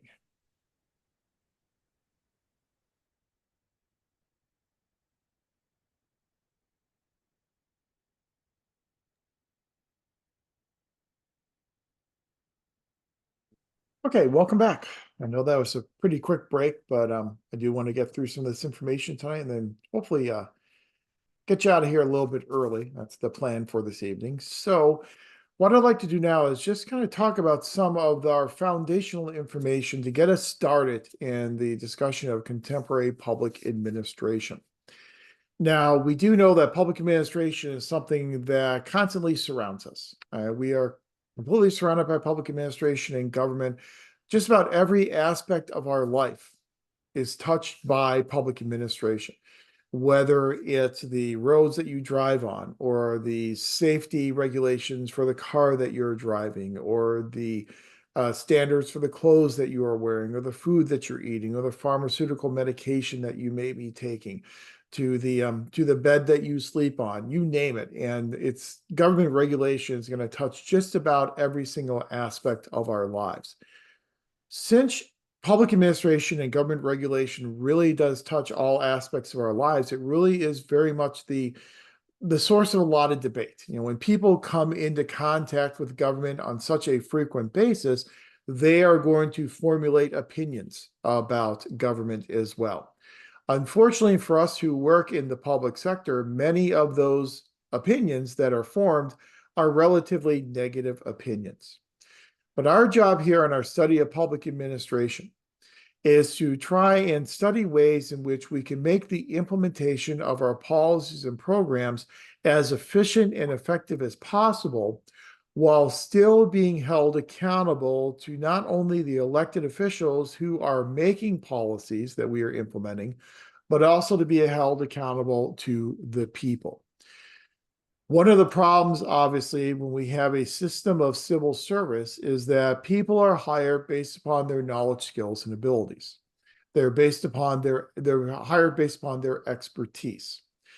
As such, they're not only hired based upon their KSAs, as we call them, but they also keep their jobs based upon their KSAs. So they are not necessarily directly linked to the voters. They are linked to the voters through elected officials. It's the elected officials who are directly linked to the voters as opposed to members of the bureaucracy. But now, speaking of this issue of bureaucracy, when we really get to the heart of public administration at its very heart is the study of public bureaucracies, which then begs the question of, well, what is a public bureaucracy? Public bureaucracy refers to public organizations that are formal, rational systems of relationships among people vested with administrative authority to carry out public programs. So in other words, if we're studying public bureaucracy, and public bureaucracy refers to public organizations, then in public administration, we are studying public organizations. And when we study those public organizations, we are inherently studying these relationships among bureaucrats, these people who populate these organizations. And these bureaucrats are the ones who are vested with authority. because these are public organizations, so therefore they carry with them governmental authority. That governmental authority means that there is some level of coercive ability and coercive power that these organizations have.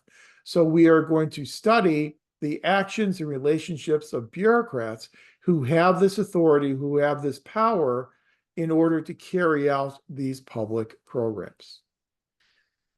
Now, we're going to talk a lot in this class about the term power.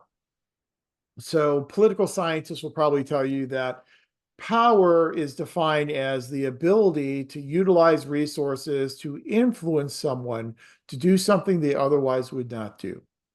So power is the use of resources to influence someone to do something they otherwise would not do. I think that's a pretty good basic definition of power and authority. However, I oftentimes like to think about power from a little bit more of a nuanced perspective. There is a very famous social scientist by the name of John Gaventa. And I don't know if you've ever run into John Gaventa before in any of your studies, but John Gaventa did a very famous case study of a coal mine town in rural Appalachia. And so, in fact, he looked at two coal mining towns. One of them was located in eastern Tennessee. Another one was located, I believe it was in eastern Kentucky. And so he went into rural Appalachia and looked at these coal mining towns, and he wanted to understand how the coal mine owners were exercising so much influence, so much power over coal mine workers. And so in these coal mining towns, what was going on is that these coal mine workers, these miners, were working 70 and 80-hour weeks. They were working in very dangerous mine conditions. They were being paid in tokens instead of money, and those tokens could only then be redeemed at the one store in town, which was a company store. It was a general store that was owned by the coal mine company. All these things, working these extra hours, working in dangerous mine conditions, being paid in tokens, all these things seem to be counter to the best interest of the coal miners. But they were still doing these things, and they were still abiding by all these different regulations.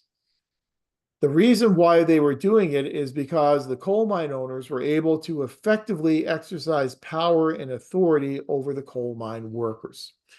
What Gaventa found in his study is that there were three different, what he called, I'll put it in text chat, what he called three different faces of power, or three different types of power. The first face, the first type of power is something I refer to as overt power. In overt power, you have two actors. One of them is exerting power over the other. Both parties know that one party has authority and power over the other, the ability to influence the other to do something they otherwise would not do. And so back, pre-COVID, when I used to teach on campus a lot, I would use the example of, I'm teaching on the third floor of a classroom building, and everyone gets their midterm scores back, and you don't like your midterm exam scores, so you come up behind me and you push me out the window. That's overt power. You are forcing me to fall out the window and fall 3 stories below to my death or maiming. I didn't intend to do that, but you made me do it. You forced me to do it. You influenced me to do it. You pushed me out the window. If I saw you coming, I knew you were the one who pushed me out the window. So we both knew what was going on. That type of overt power where both parties know that power is being exercised, Gaventa says that is what he considers to be the least dangerous type of power, because nothing is hidden. Everyone knows what is going on. Now, you can make the argument that it's probably dangerous for the person falling out the window, but everyone knows what's going on. There's nothing being hidden. That's overt power. That's a first face of power. The second face of power that he identified is what he called mobilization of bias. Mobilization of bias in public administration is also known as agenda setting. If you've had any public policy courses before, you're familiar with the agenda setting process. Agenda setting is being able to set the agenda of a formal decision-making body, the ability to put issues onto the formal decision-making agenda for a state legislature or for Congress or for a city council. Mobilization of bias is the ability to also keep issues off of that agenda. And so what the coal mine owners were able to do is they were able to keep coal mine safety legislation off of the agenda of the Tennessee and the Kentucky state legislatures through campaign donations. So they would make campaign donations to legislators, and they would then just never consider coal mine safety regulations. Now, at the time when Gaventa was doing his case study, we knew how to make mines safer. One of the ways you make mines safer is through a process known as dusting. And so if you know anything about coal mining, you know that as you are extracting the coal from the mine, whenever the axe hits the rocks, you end up, it releases gas, and it also creates a spark. Well, you know that when gas comes into contact with a spark, you have ignition and you have an explosion. So the dusting process was literally to dust the walls of the mine to keep that risk of explosion low.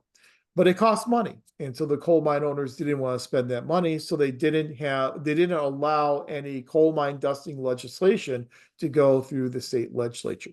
That's agenda setting, that's mobilization of bias. That is more dangerous than overt power because the coal mine workers didn't know why there was no coal mine safety legislation. All they knew is that the state legislature wasn't doing anything, but they didn't know of this relationship between the coal mine owners and legislators in terms of campaign donations. The third face of power, though, is by far the most dangerous. And that is what John Gaventa referred to as co-optation. In co-optation, one party, one person is able to replace the opinions of another person with their own. And this is what was going on in these coal mining towns. Coal mine companies were able to convince coal mine workers that working 80-hour weeks in dangerous mine conditions, getting paid with tokens, all those things were actually in their best interest. Basically, what was in the company's best interest was in the coal mine workers' best interest. They were able to completely co-opt their opinions. That is the most dangerous face of power because the coal mine workers didn't know that their opinions were being co-opted.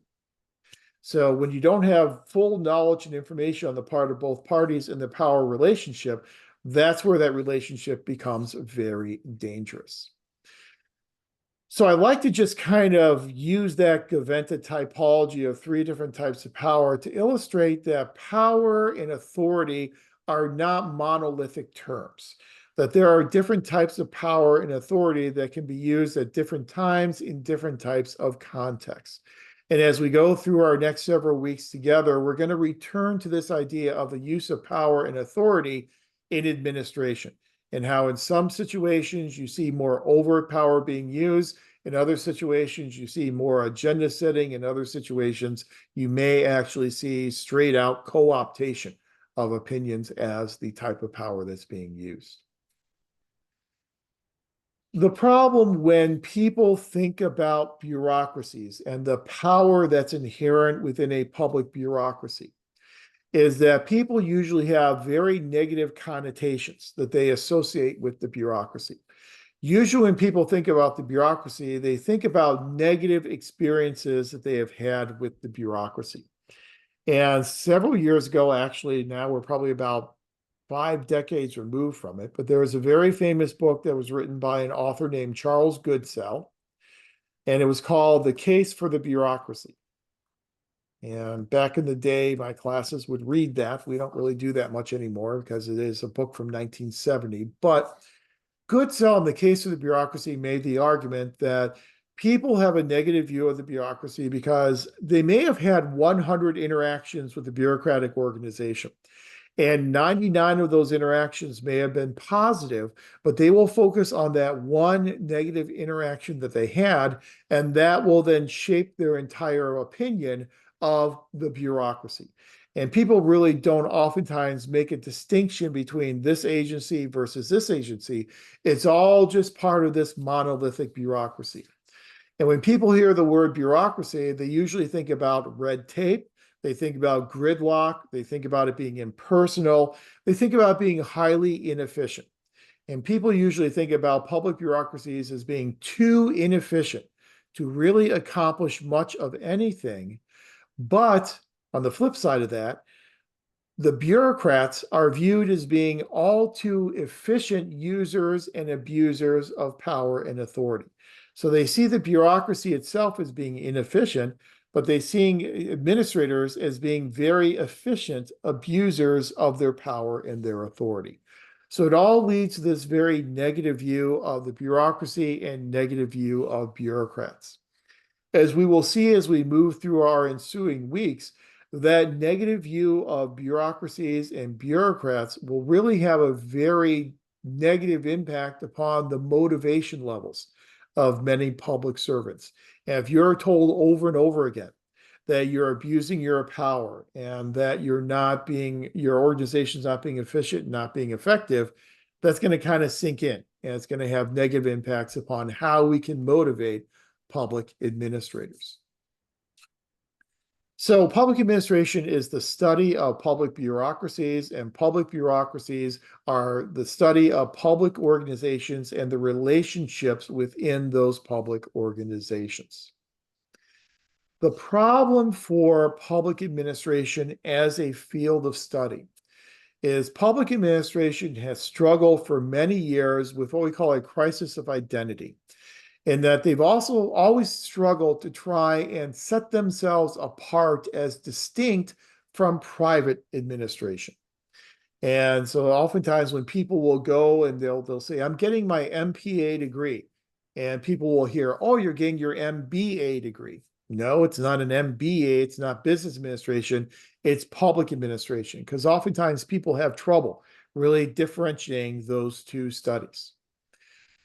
But in this class, at least tonight, we are going to recognize that there are some substantial differences between the study of public administration and the study of private administration. Two of those major differences are the role of public power and authority, as we talked about in the previous slide, that as government organizations, as government officials, we are implementing programs and policies that come to us through enabling legislation that has been approved by a legislative body that has this government type of coercive power. And so because of the coercive power of being associated with government, that gives authority and power to these public administrators and these public organizations, more so than what you would see in private administration. So the role of public power and authority differentiates the two sectors. Also, in the public sector, we have some characteristic organizational processes that are done differently than how we see them done in a private organization. So things such as how we hire people, how we promote people, how we evaluate people, how we spend money, where our money comes from, the types of programs that we implement. All those things are different in the public sector as compared to how they are done over in the private sector. Jeremy is right. Yeah, how we get audited publicly. That's another big difference. That's the transparency difference between public and private sector organizations. You know, some of your expenditures will need to be audited every year. Sometimes be audited twice a year.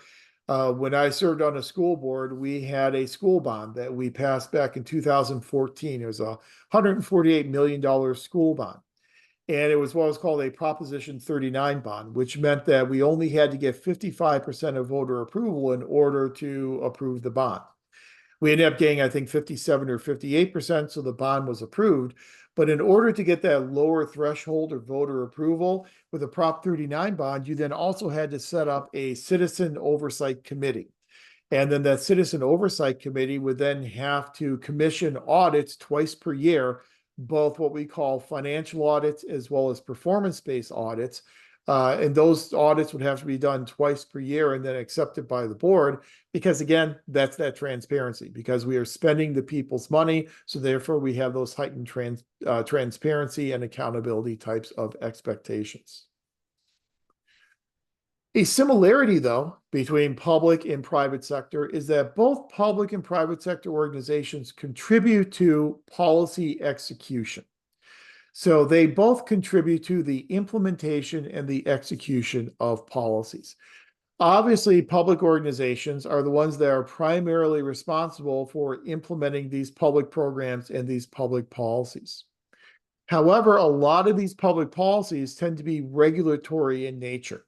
And so they will regulate the behavior of private corporations. And so private corporations will then have a role to play in the implementation of those regulatory policies. Again, if you've had a policy course in the past, you know that there are different types of policies we tend to have in this country.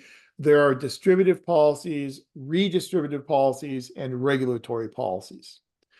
Distributive policies distribute wealth in society, but not by taking wealth away from anyone else. So these are kind of like additional resources. Most of our policies are redistributive, where we are redistributing wealth and resources from one segment of society to another segment of society. And then a large portion of our policies are regulatory policies, where we will regulate the behavior of private sector corporations. So private sector corporations, as well as public organizations, engage in policy implementation execution, but it's really up to public organizations to really engage directly in policy formation. The actual putting together and creation of policies, that's something that's reserved more for the public as compared to the private sector. So they kind of both do policy execution, but it's really more the public sector that engages in policy formation. Another way to look at some of these differences between public and private organizations is through this thing known as the Federal Anti-Deficiency Act.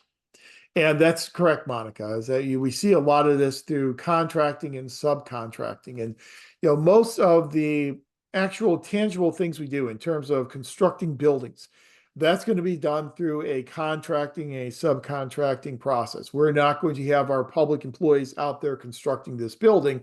We are going to contract with a private sector contractor, and they will then construct the building for us. And so, that $148 million bond that we had for every project that we put out, we had to put it out for bid.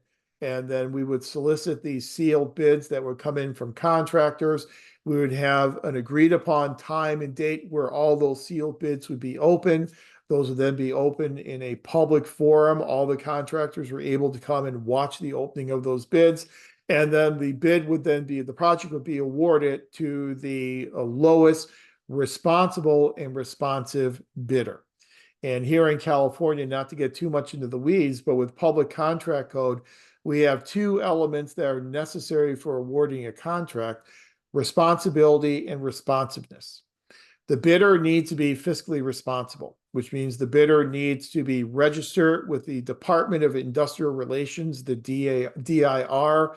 They need to be bonded, they need to be insured, and all the subcontractors that they use, because a lot of contractors won't do their own electrical work, they won't do their own plumbing work, they will then subcontract that work out. All those subcontractors also have to be fiscally responsible, meaning they have to be registered with the Department of Industrial Relations.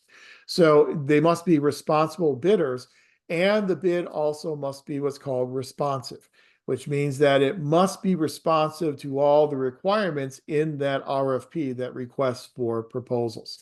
But if it's a responsible and responsive bid, and it's the lowest bid that comes in, that bid is then awarded under a competitive bidding process. And that's usually how we award those types of bids for things like the construction of facilities. But if we're looking at some of these differences between public and private organizations, I think those differences are really encapsulated nicely in this Federal Anti-Deficiency Act. The Federal Anti-Deficiency Act forbids government officials from spending on anything that is not explicitly authorized by law. However, by contrast, private organizations can spend on whatever they want as long as that spending is not forbidden by law. So when you look at that in the government, we can only spend on what is authorized by law. Private organizations can spend their money any way they want as long as it's not forbidden by law. And so there's a lot more flexibility in terms of what you spend money on in the private sector as compared to the public sector. So we have a lot more limitations, a lot more constraints in the public as compared to the private sector. Another way to look at some of these differences between public and private sectors is to look at the values that underpin the two sectors. In the private sector, private organizations are primarily interested, obviously, in profit. If they do not turn a profit, they're going to go out of business relatively quickly, which means that they are going to be very focused on effectiveness and efficiency. They want to be effective in terms of creating a product that meets the wants, needs, and desires of their consumers. They deal in an environment of competition. And so if they are not effectively creating a product that appeals to consumers, some other corporation will, and then they'll lose sales to that other corporation. So effectiveness is important, and obviously efficiency is important as well. Efficiency is doing more with less, creating more output with fewer inputs. The more output you can create with the fewer inputs, the more you can maximize your profit margin, the more money you will then make for your corporation and for your shareholders. So the private sector is primarily about effectiveness and efficiency.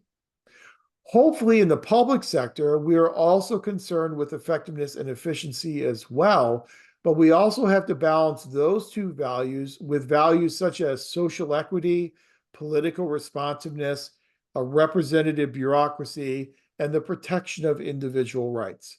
So we have a lot of additional values that we have to focus on here in the public sector. Social equity has really become a major focus in public administration, especially in what we consider to be the new approach to public administration. We want to make sure that we are distributing resources in a fair and equitable way across society. And you know the difference between equality and equity. This is social equity and the maintenance of social justice. We want to be politically responsive as well, in that we have to be responsive to elected officials. Elected officials provide our appropriations for most of our organizations and most of our public programs. So therefore, we need to be responsive to the oversight that we get from these political organizations, these elected officials. We value a representative bureaucracy. We want our bureaucracy to represent the citizens that are being served by that bureaucracy. And we want to protect individual rights. We want to make sure that we are protecting the individual constitutional rights of the people that we come into contact with. One of the protections that we have as public administrators is something called qualified good faith immunity. Now, in the past, it was what was called sovereign immunity. And sovereign immunity said, if you are working for a government organization, that government organization is immune from prosecution, and so therefore you are immune from prosecution as well. If you are working for a sovereign, you are entitled to sovereign immunity. We no longer have sovereign immunity. We now have qualified good faith immunity. So the expectation is that we are doing our jobs in good faith, that we are not violating the constitutional rights of people we come into contact with. There is a very famous Supreme Court case that was just decided literally in June, and that was a court case called Gonzalez versus Trevino.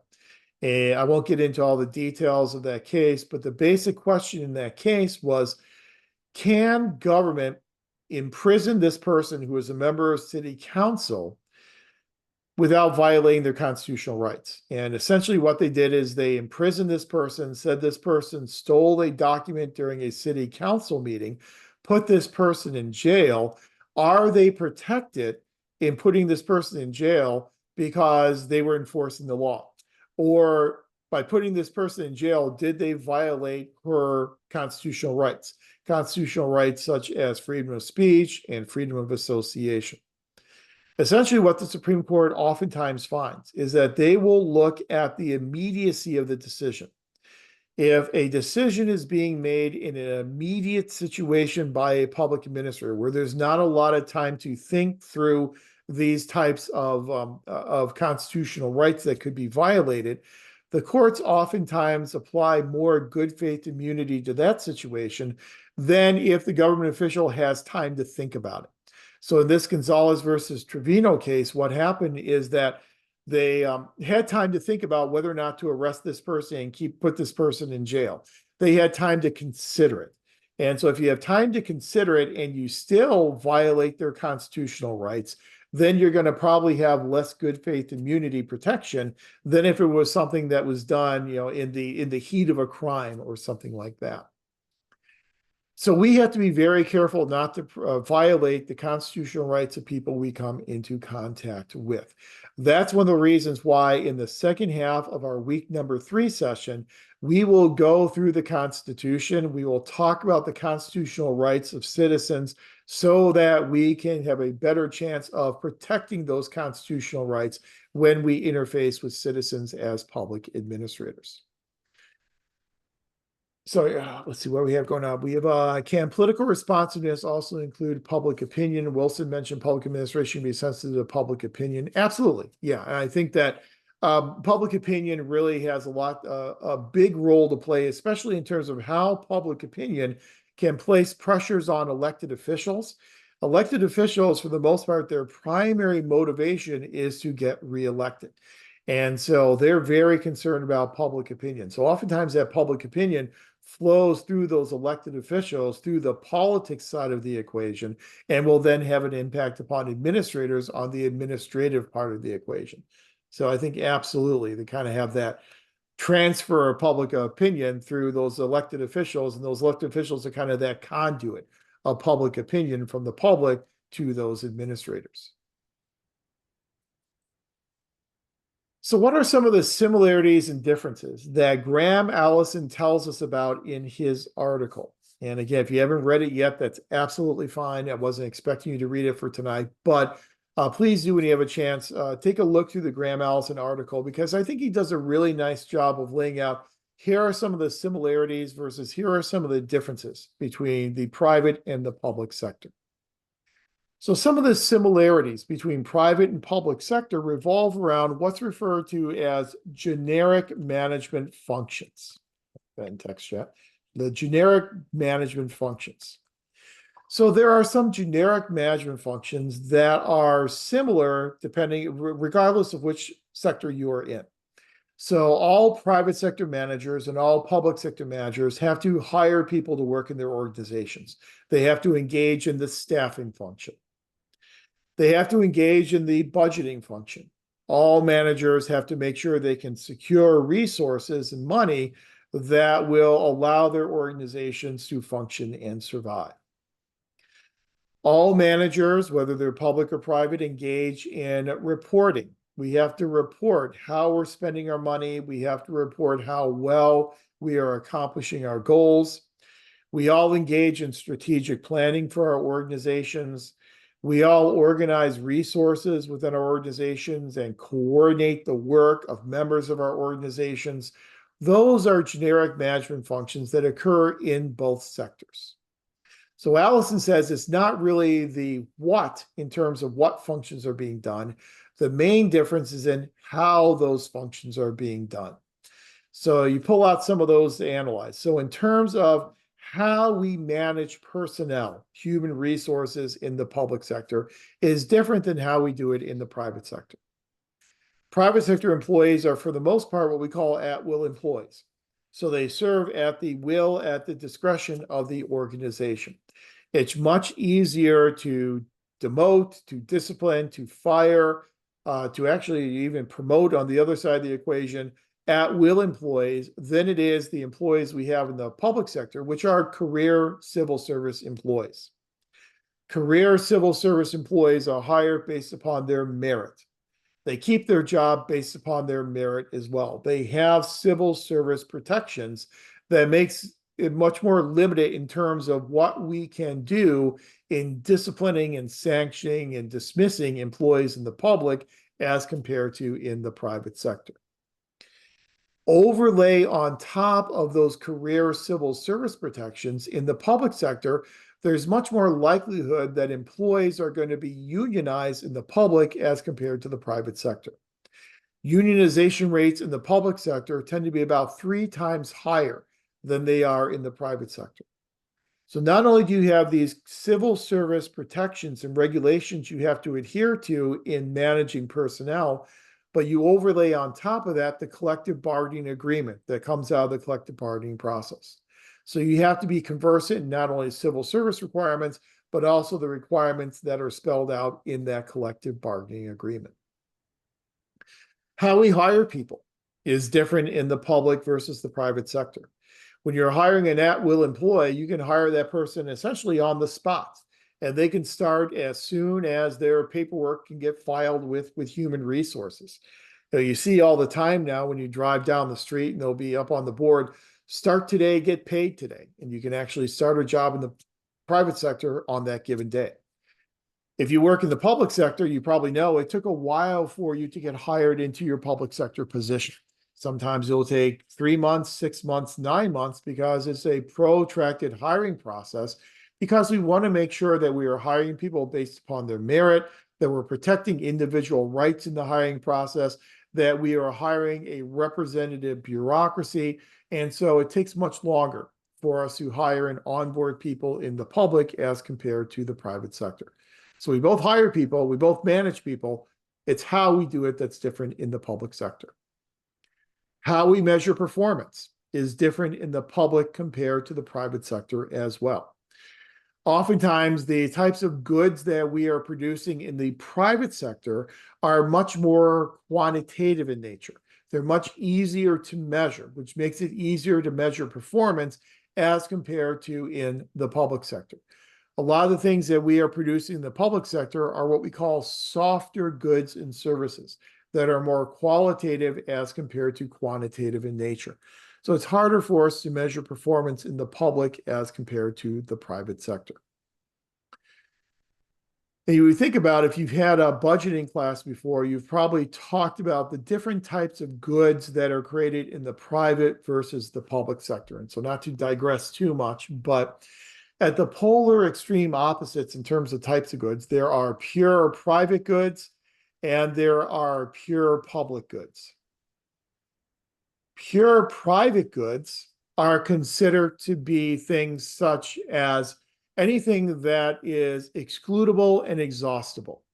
So anything that you can exclude people from partaking in the benefits of that good can be considered a private good, and anything that can be used up. So if you and I are rivals for the consumption of this good, it's considered to be exhaustible. So that candy bar sitting on the shelf of the convenience store, if you get in there before I do, you get that last remaining candy bar and you purchase it, I've now been excluded, and that bar has now been exhausted, and there's no candy bar for me to consume. Those are pure private goods. Pure public goods tend to be non-excludable and non-exhaustible. So things like national defense is usually seen as being the quintessential pure public good because it's non-exhaustible and it's non-excludable. Then in the gray area between pure private and pure public goods, you then have what we consider to be 2 other types of goods: toll goods and what are called common pool goods.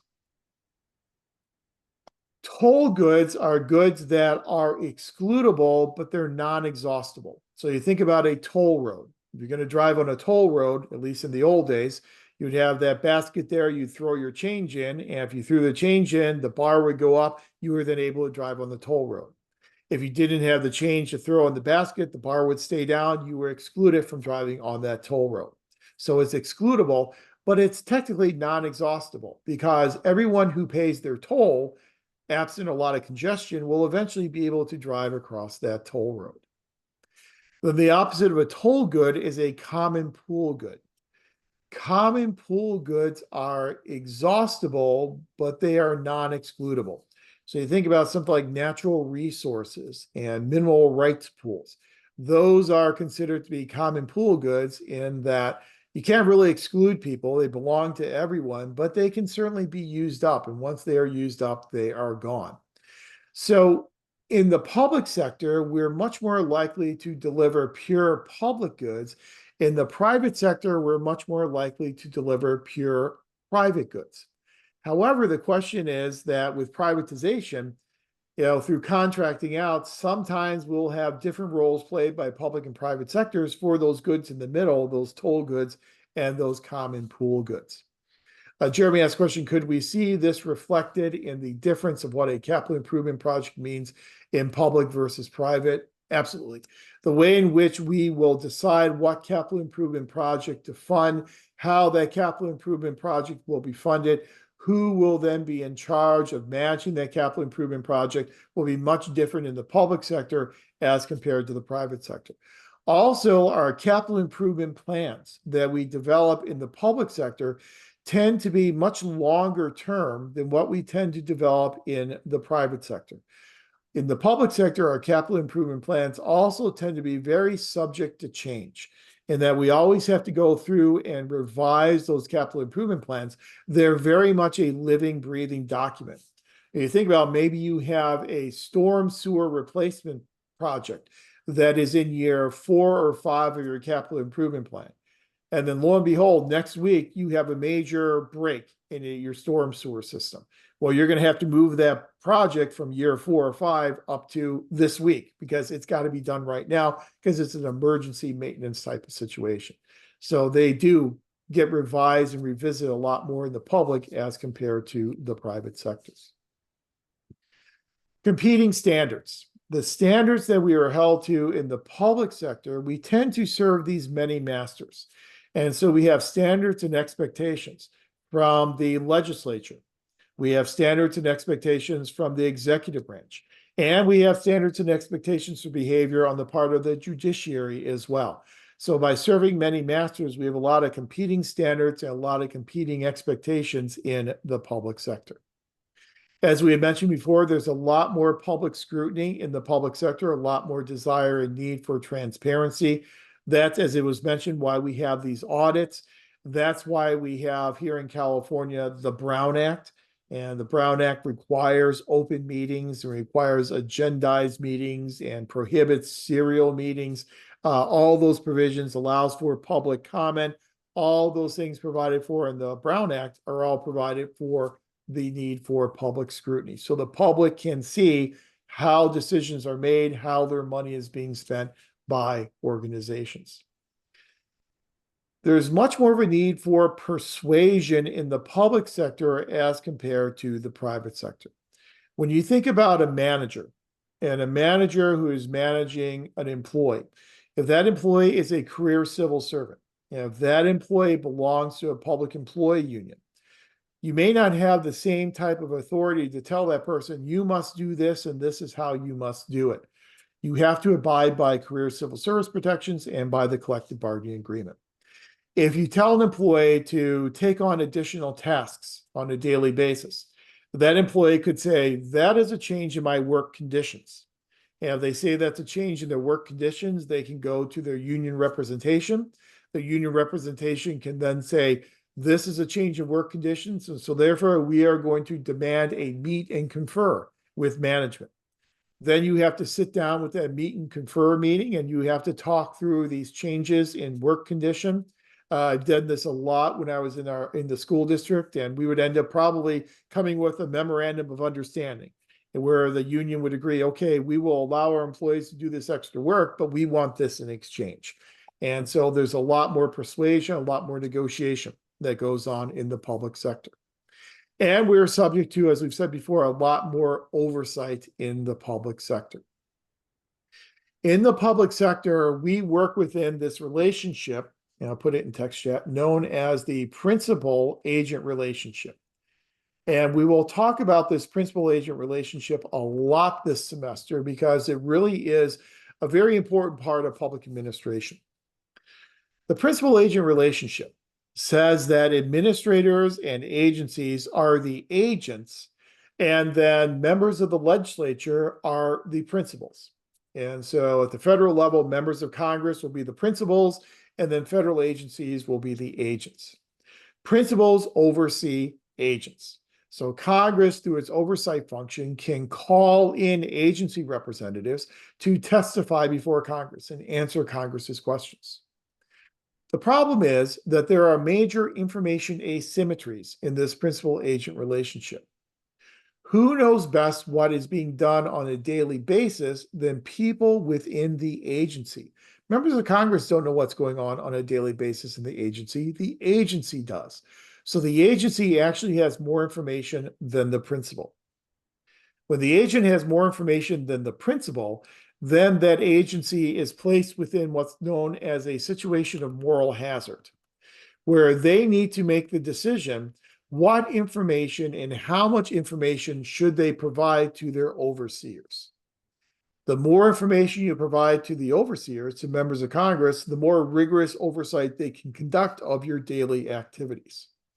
However, you know that you should provide that information. So that's what creates this moral hazard. So our actions as agencies, as administrators, are overseen by not just legislative bodies through the oversight function, but also by the executive branch, and then reviewed by the judiciary. And in recent years, the judiciary has become much more active in terms of their oversight of administrative agencies. And we'll get into that a little bit more when we talk about the environment of public administration. We've seen a great increase in the number of consent decrees. We've seen a great increase in the number of what are called structural remedies that are handed down by courts onto administrators and agencies that will dictate the actions they take on a daily basis. So we are subject to a lot more oversight and a lot more scrutiny from overseers than oftentimes our private sector counterparts. Now, the basic assertion, obviously, is whenever people talk about the differences between the sectors, is they say, well, it's all about profit. The private sector runs a profit. Public organizations do not run a profit, so they can be effectively distinguished based upon either having or not having a profit motive. I would make the argument that a profit motive is a necessary but not sufficient distinction between the sectors. We cannot distinguish public versus private administration alone by only a profit motivation. There are private non-governmental organizations that are nonprofits. We have nonprofit organizations, thousands of them across the country. They are not governmental organizations. They are private, but they operate to not make a profit. They are nonprofit organizations. By contrast, there are certain types of public organizations that are allowed to run a profit. You think about things like government corporations. So something like the United States Postal Service. It's a classic example of a government corporation. It is publicly owned. It is essentially publicly operated, but it is able to run and expected to run a profit. Now, the way the U.S. Postal Service operates is oftentimes it doesn't run a profit, but as a government corporation, it has the ability to run a profit. It's public, but it has the ability to run a profit. So I think that profit motivation is important, but it is not solely sufficient for distinguishing between public and private sector organizations. Instead, we have to look back at that previous slide and look at all those different differences in how we carry out our functions as an organization. Now, I had mentioned before that one of the similarities between the sectors is that both private as well as public organizations engage in policy execution. Policy execution is the implementation of these policies and these programs, and both sectors engage in that. However, when it comes to the formulation, I use formation and formulation interchangeably, but when it comes to the formation of that policy, that is something that is much more uniquely public sector in nature. So let's look at some of these differences between what public and private organizations do in execution versus formulation. Policy execution is defined as the task of public administration in translating written law into action. So we are handed these laws, we are handed these policies through enabling legislation from a legislative body. We then have the job of executing, of implementing those policies and those programs. So laws are created by elective legislative members as well as through executive orders, chief executives. But it's up to us to then take those laws, take those orders, and then shape them into reality, how they will specifically be implemented and executed. Policy formation, by contrast, is what occurs before the policy is made. And so we have administrators that are asked by elected officials to contribute to the formulation process, to provide their expertise in deciding how this law should be fashioned. And then once that policy is made, then to actually make sense of it through what's known as the administrative rulemaking process. Now, you've all taken American government courses in the past, and so you're familiar with the way in which Congress operates. In order to get anything through Congress, that piece of legislation will probably have to be relatively vague and ambiguous. The more details you put into a piece of legislation, the more difficult it is to pass, because there are more things then for individual members to object to.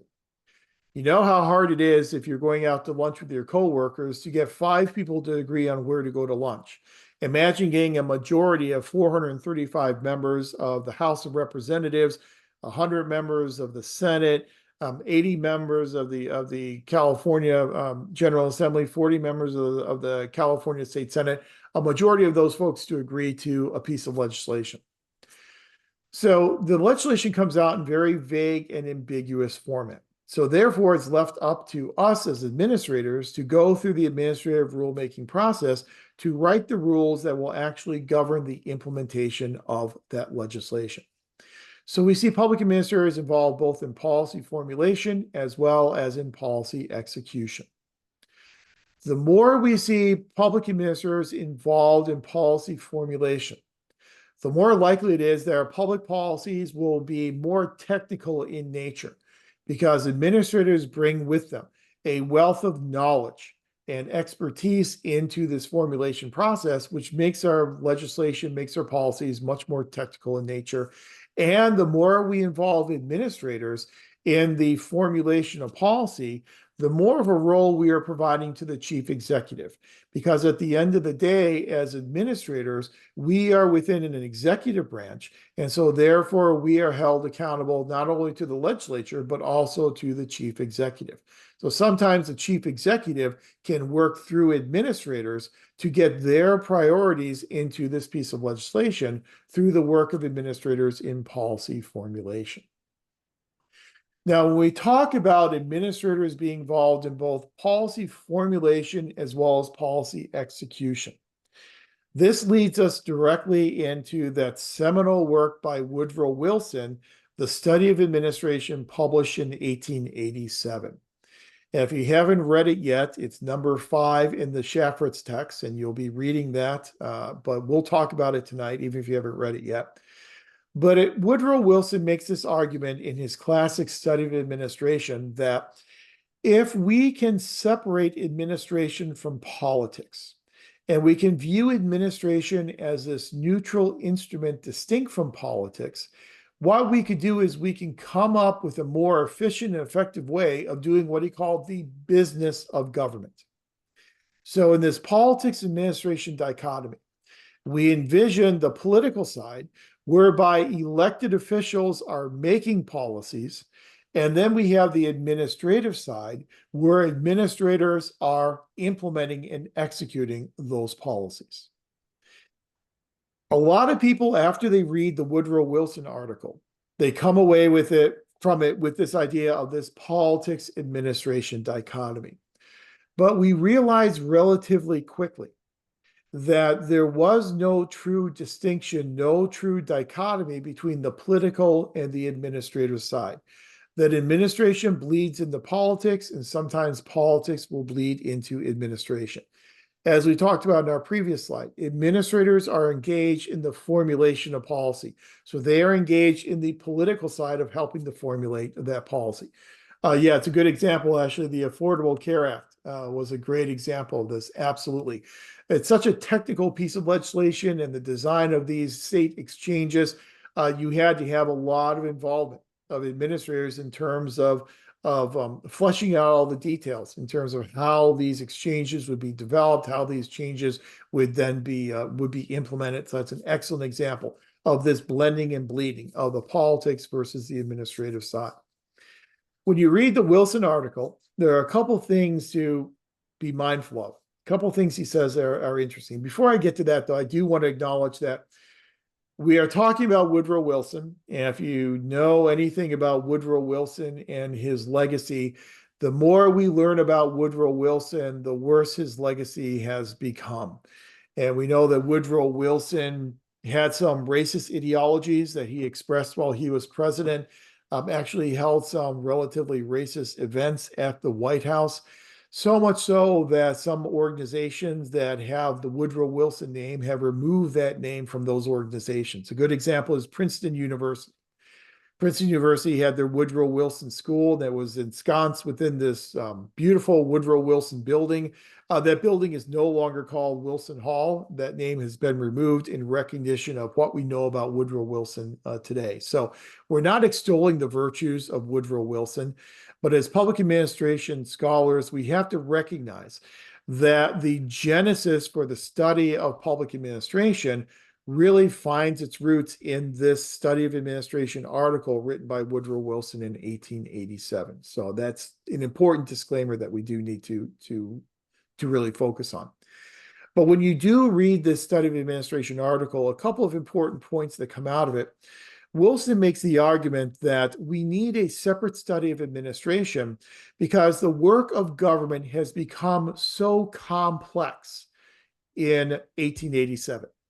Now, when you think about how complex the world of administration was in 1887, and then compare it to the complexity of administration today, I think we can make a compelling argument that administration is far more complex today than it was back in 1887. But he made the argument because of the complexity of administration in 1887, we need a separate study of administration. Another important thing that comes out of his article that a lot of people overlook is when he talks about this politics administration dichotomy, he also recognizes the fact that politics are the touchstone of administration, meaning that whenever we develop these innovative strategies for administration, whenever we borrow administrative innovations from other countries, we have to recognize that we have to modify those administrative innovations to make them match our unique American political culture.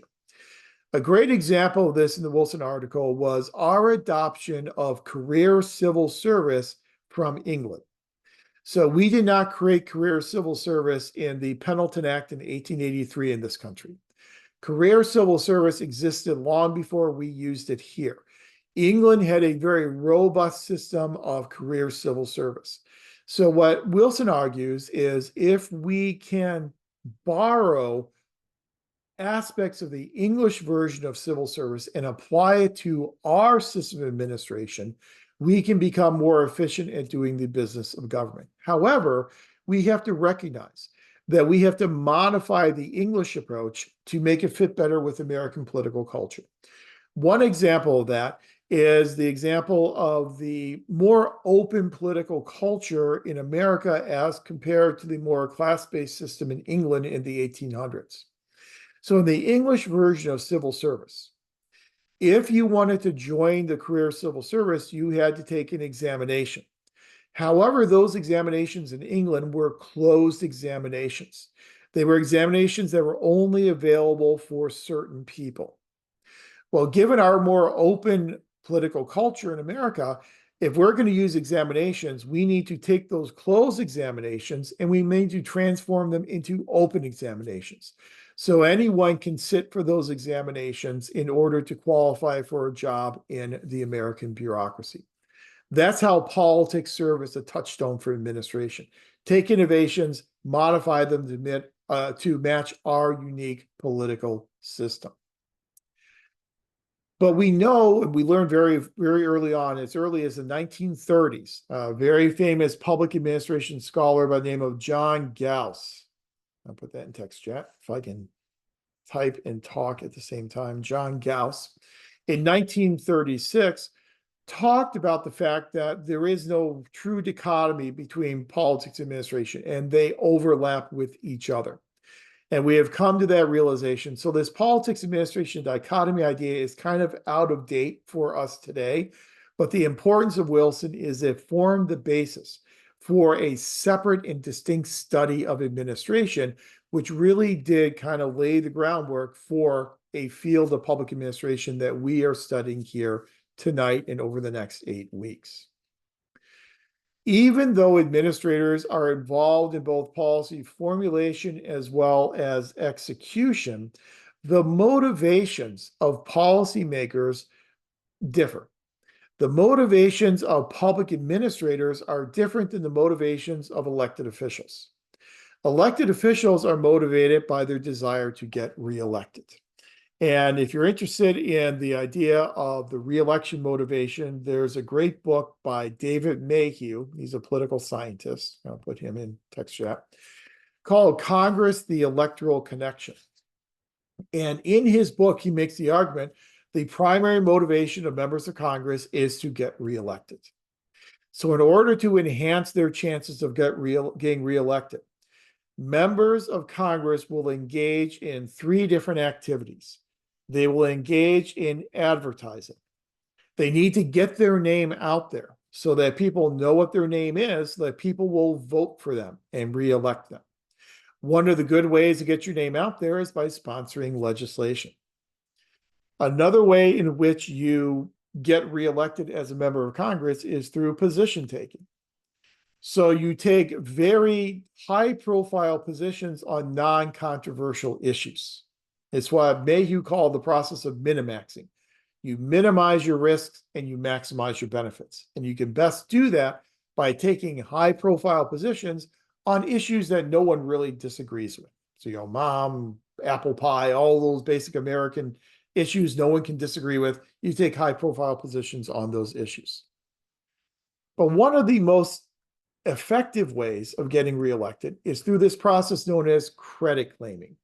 You claim credit for legislation. When you claim credit for legislation, that obviously is going to help curry favor with your constituents and help you get reelected. So in formulating policy, a lot of elected officials are doing it in order to claim credit so that they can get reelected. We would hope that public administrators, when they are involved in policy formulation, they're doing it for the purpose of good policy. They don't worry about getting reelected, but instead they're doing it for good policy. So the motivations are certainly different between elected officials and public administrators.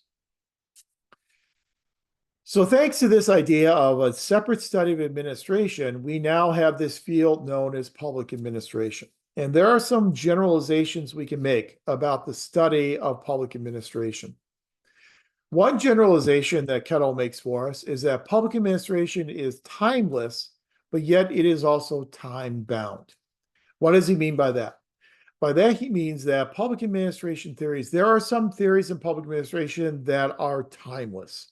For example, the idea that if you involve people in the formulation of an action, they are probably going to have more buy-in and they're going to be more willing to support that action. That's been true whether it's today, whether it's the 1970s, whether it's the 1930s. That's kind of true of human nature. So that's kind of timeless.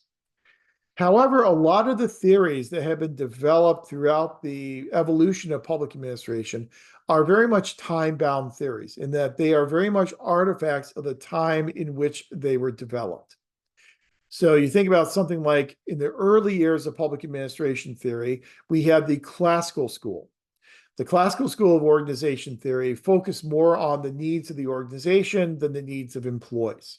They really didn't pay a lot of attention to the wants, needs, and desires of individual employees, which was kind of in line with the times in the late 1800s and the early 1900s.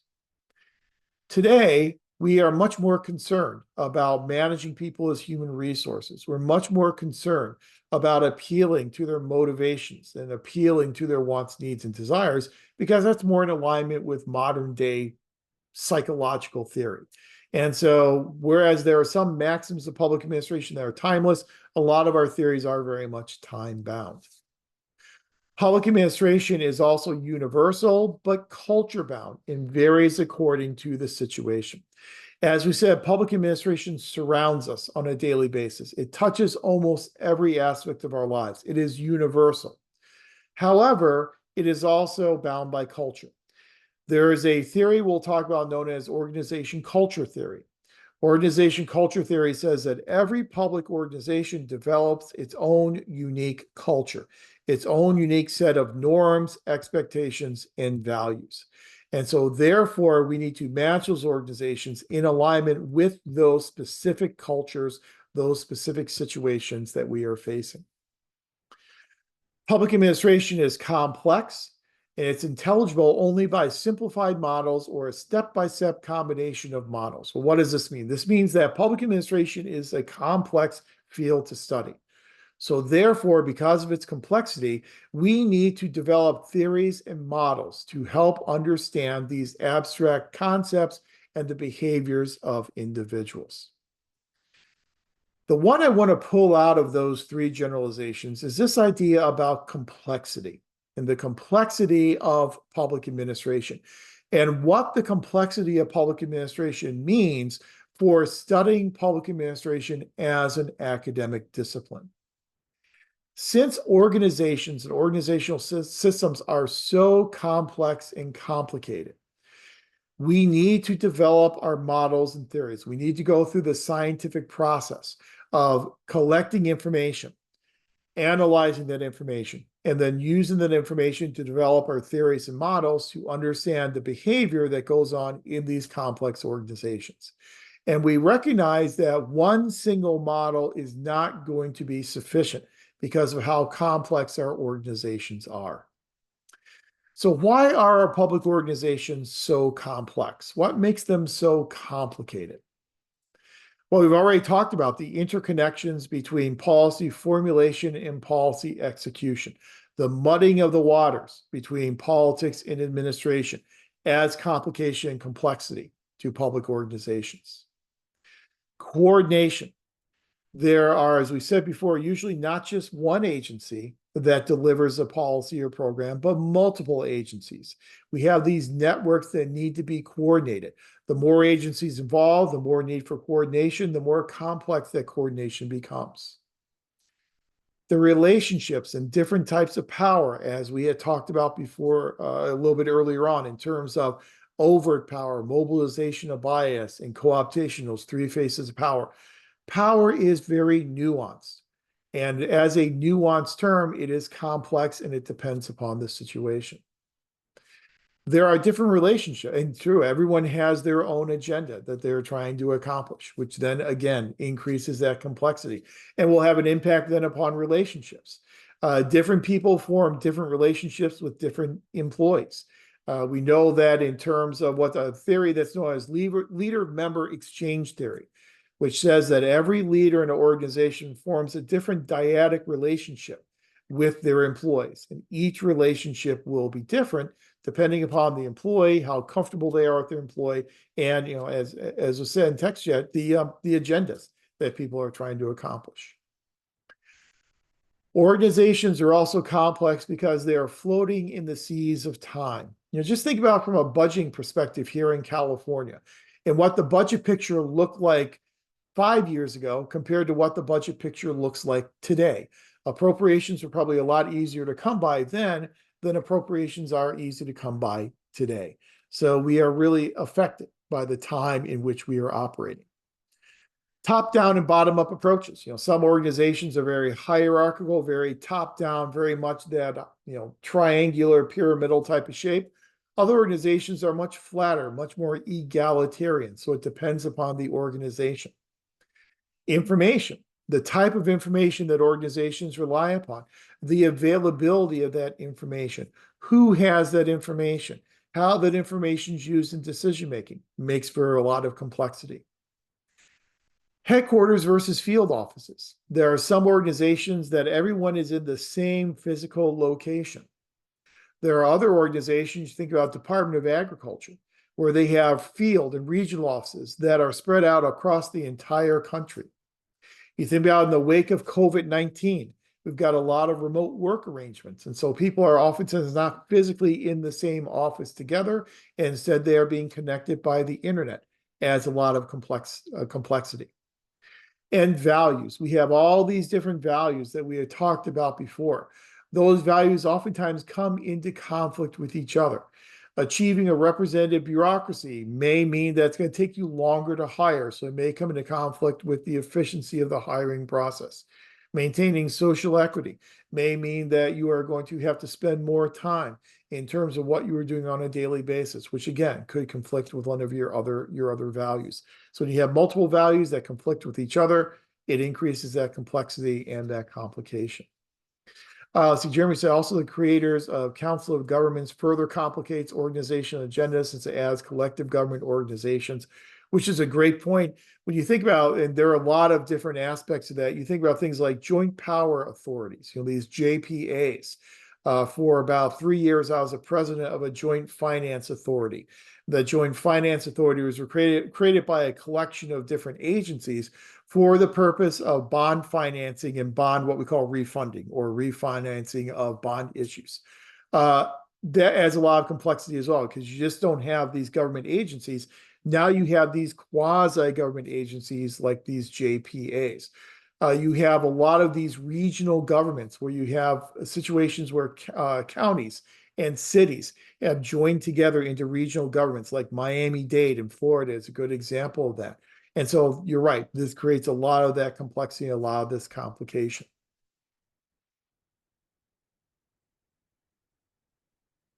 We know that when we have all this complexity in our public organizations, we know it means that the reality is too complex for us to explain with abstract ideas. We need to collect information, we need to have rules for analyzing that information, and then using that information to develop these concrete theories and these concrete models.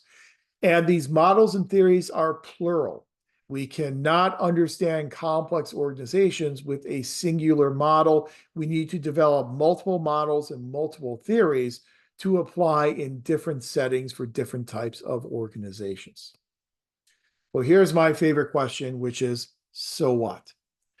So public administration is complex. We knew that starting with Woodrow Wilson in 1887, and it's far more complex today for all the reasons that we have discussed. When you have a complex phenomenon or set of phenomena that you are trying to measure and you are trying to analyze, it suggests for us the need for being an academic discipline.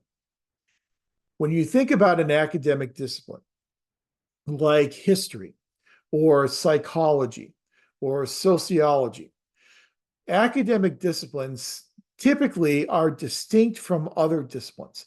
They have their own distinct set of rules and norms and expectations. So the type of information, the type of data that you will collect in psychology will be different than the type of information you collect in history. The way you collect that information in psychology will be from individuals. You're examining human behavior. The way in which you collect in history will probably be primarily from existing secondary data sources or like archival sources. So you're collecting it differently. The way you analyze it will be different.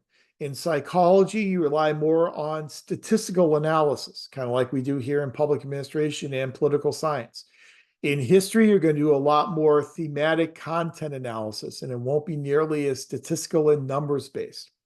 So academic disciplines kind of have their own unique information they collect, ways they collect that information, and ways they analyze that information. And those are kind of the elements of an academic discipline.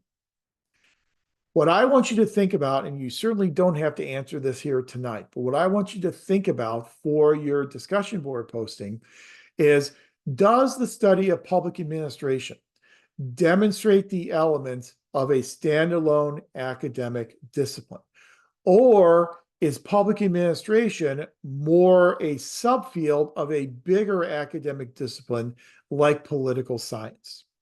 Now, I'll tell you, when I got my PhD is in political science. I focused on public administration, but it was more of kind of an East Coast classical political science type of doctoral program.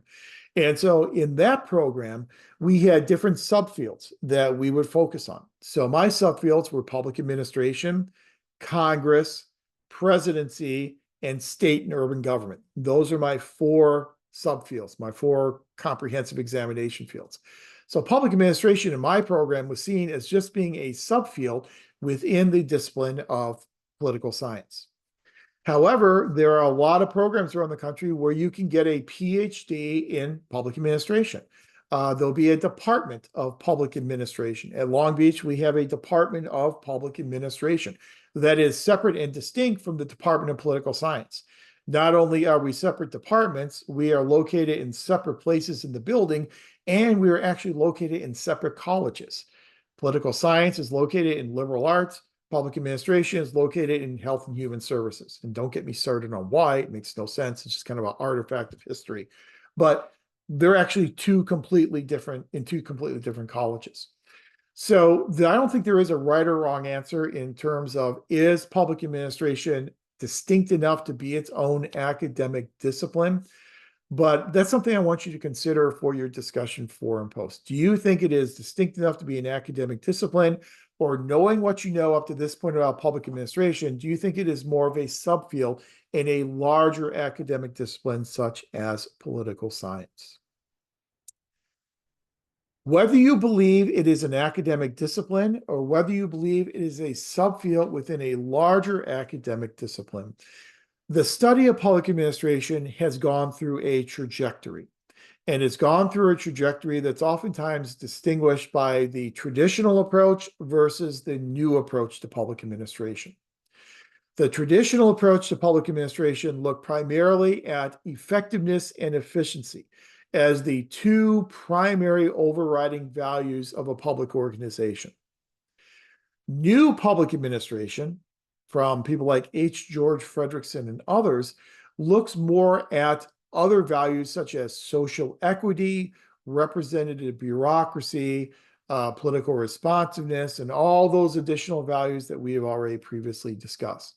So what we will look at as we go through our next 8 weeks together is we will look at the trajectory of how we have moved from that traditional approach, focusing only on efficiency and effectiveness, to this new approach focusing on social equity and all of these additional values that underpin this, what we call the new approach to public administration. But again, what I want you to really think about for that discussion board post is really think about how you view public administration. And if you think it is a standalone academic discipline, or if you think it is a subfield within political science or another discipline. And the big so what question here is, if it is its own academic discipline, it means that we use unique approaches to studying our phenomena that are different than the way in which other disciplines study phenomena. If you think it's a subfield within, for instance, political science, then you're going to assume that we study public organizations in much the same way as we would study political organizations. So we would study the Department of Defense in much the same way as we would study the US Congress or the Supreme Court. So think about that for your discussion board posts. Again, for this first discussion board post, your initial post, which should be somewhere between 2 and 4 paragraphs, due by midnight this Thursday. Responses to 2 of your classmates' posts due then by midnight on Sunday. Next Monday, we don't have class because of Labor Day, but you'll have your second discussion board forum that you'll be posting to. You'll be finding 5 peer-reviewed articles on an issue of your choice, and then giving me a citation for those articles and telling me how you found those articles and how you know those articles are credible. And then that initial post will then be due next Thursday, and your responses to classmates due the following Sunday. Then we'll be back together as a class again for a Zoom session on Monday, September 9th. We'll talk about using peer-reviewed sources and APA formatting, and then we will talk about the influence of American government on public administration and how we study public administration. So we landed the plane actually a little bit early tonight. Are there any questions on the information, this foundational information we have covered this evening? Okay. As you think about this information, as you consider the syllabus and all that we talked about in the first half of class, any questions emerge to you, feel free to send me an email. I'm always available and happy to answer any of your questions. This recording I should have up on our Canvas site with captions no later than probably late morning tomorrow. It takes a while to get those captions added. So I'd say, let's say by noon tomorrow, it should be up there under Module 1. They can go back and review this information at any time that you would like. Okay? Professor, I have a question. Sure, go ahead. How soon will we be learning about the social services aspect of it or the equity aspect of it, or will we not be covering that in this semester with you?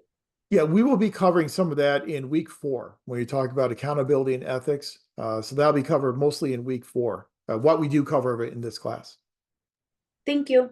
Sure, absolutely. Okay, well, it's very nice meeting everyone virtually. And so I look forward to working with you over the next 8 weeks. Again, any questions, feel free to reach out to me. Otherwise, I hope you have a great evening, great Labor Day, and we'll talk again in 2 weeks. So take care, everyone. Thanks.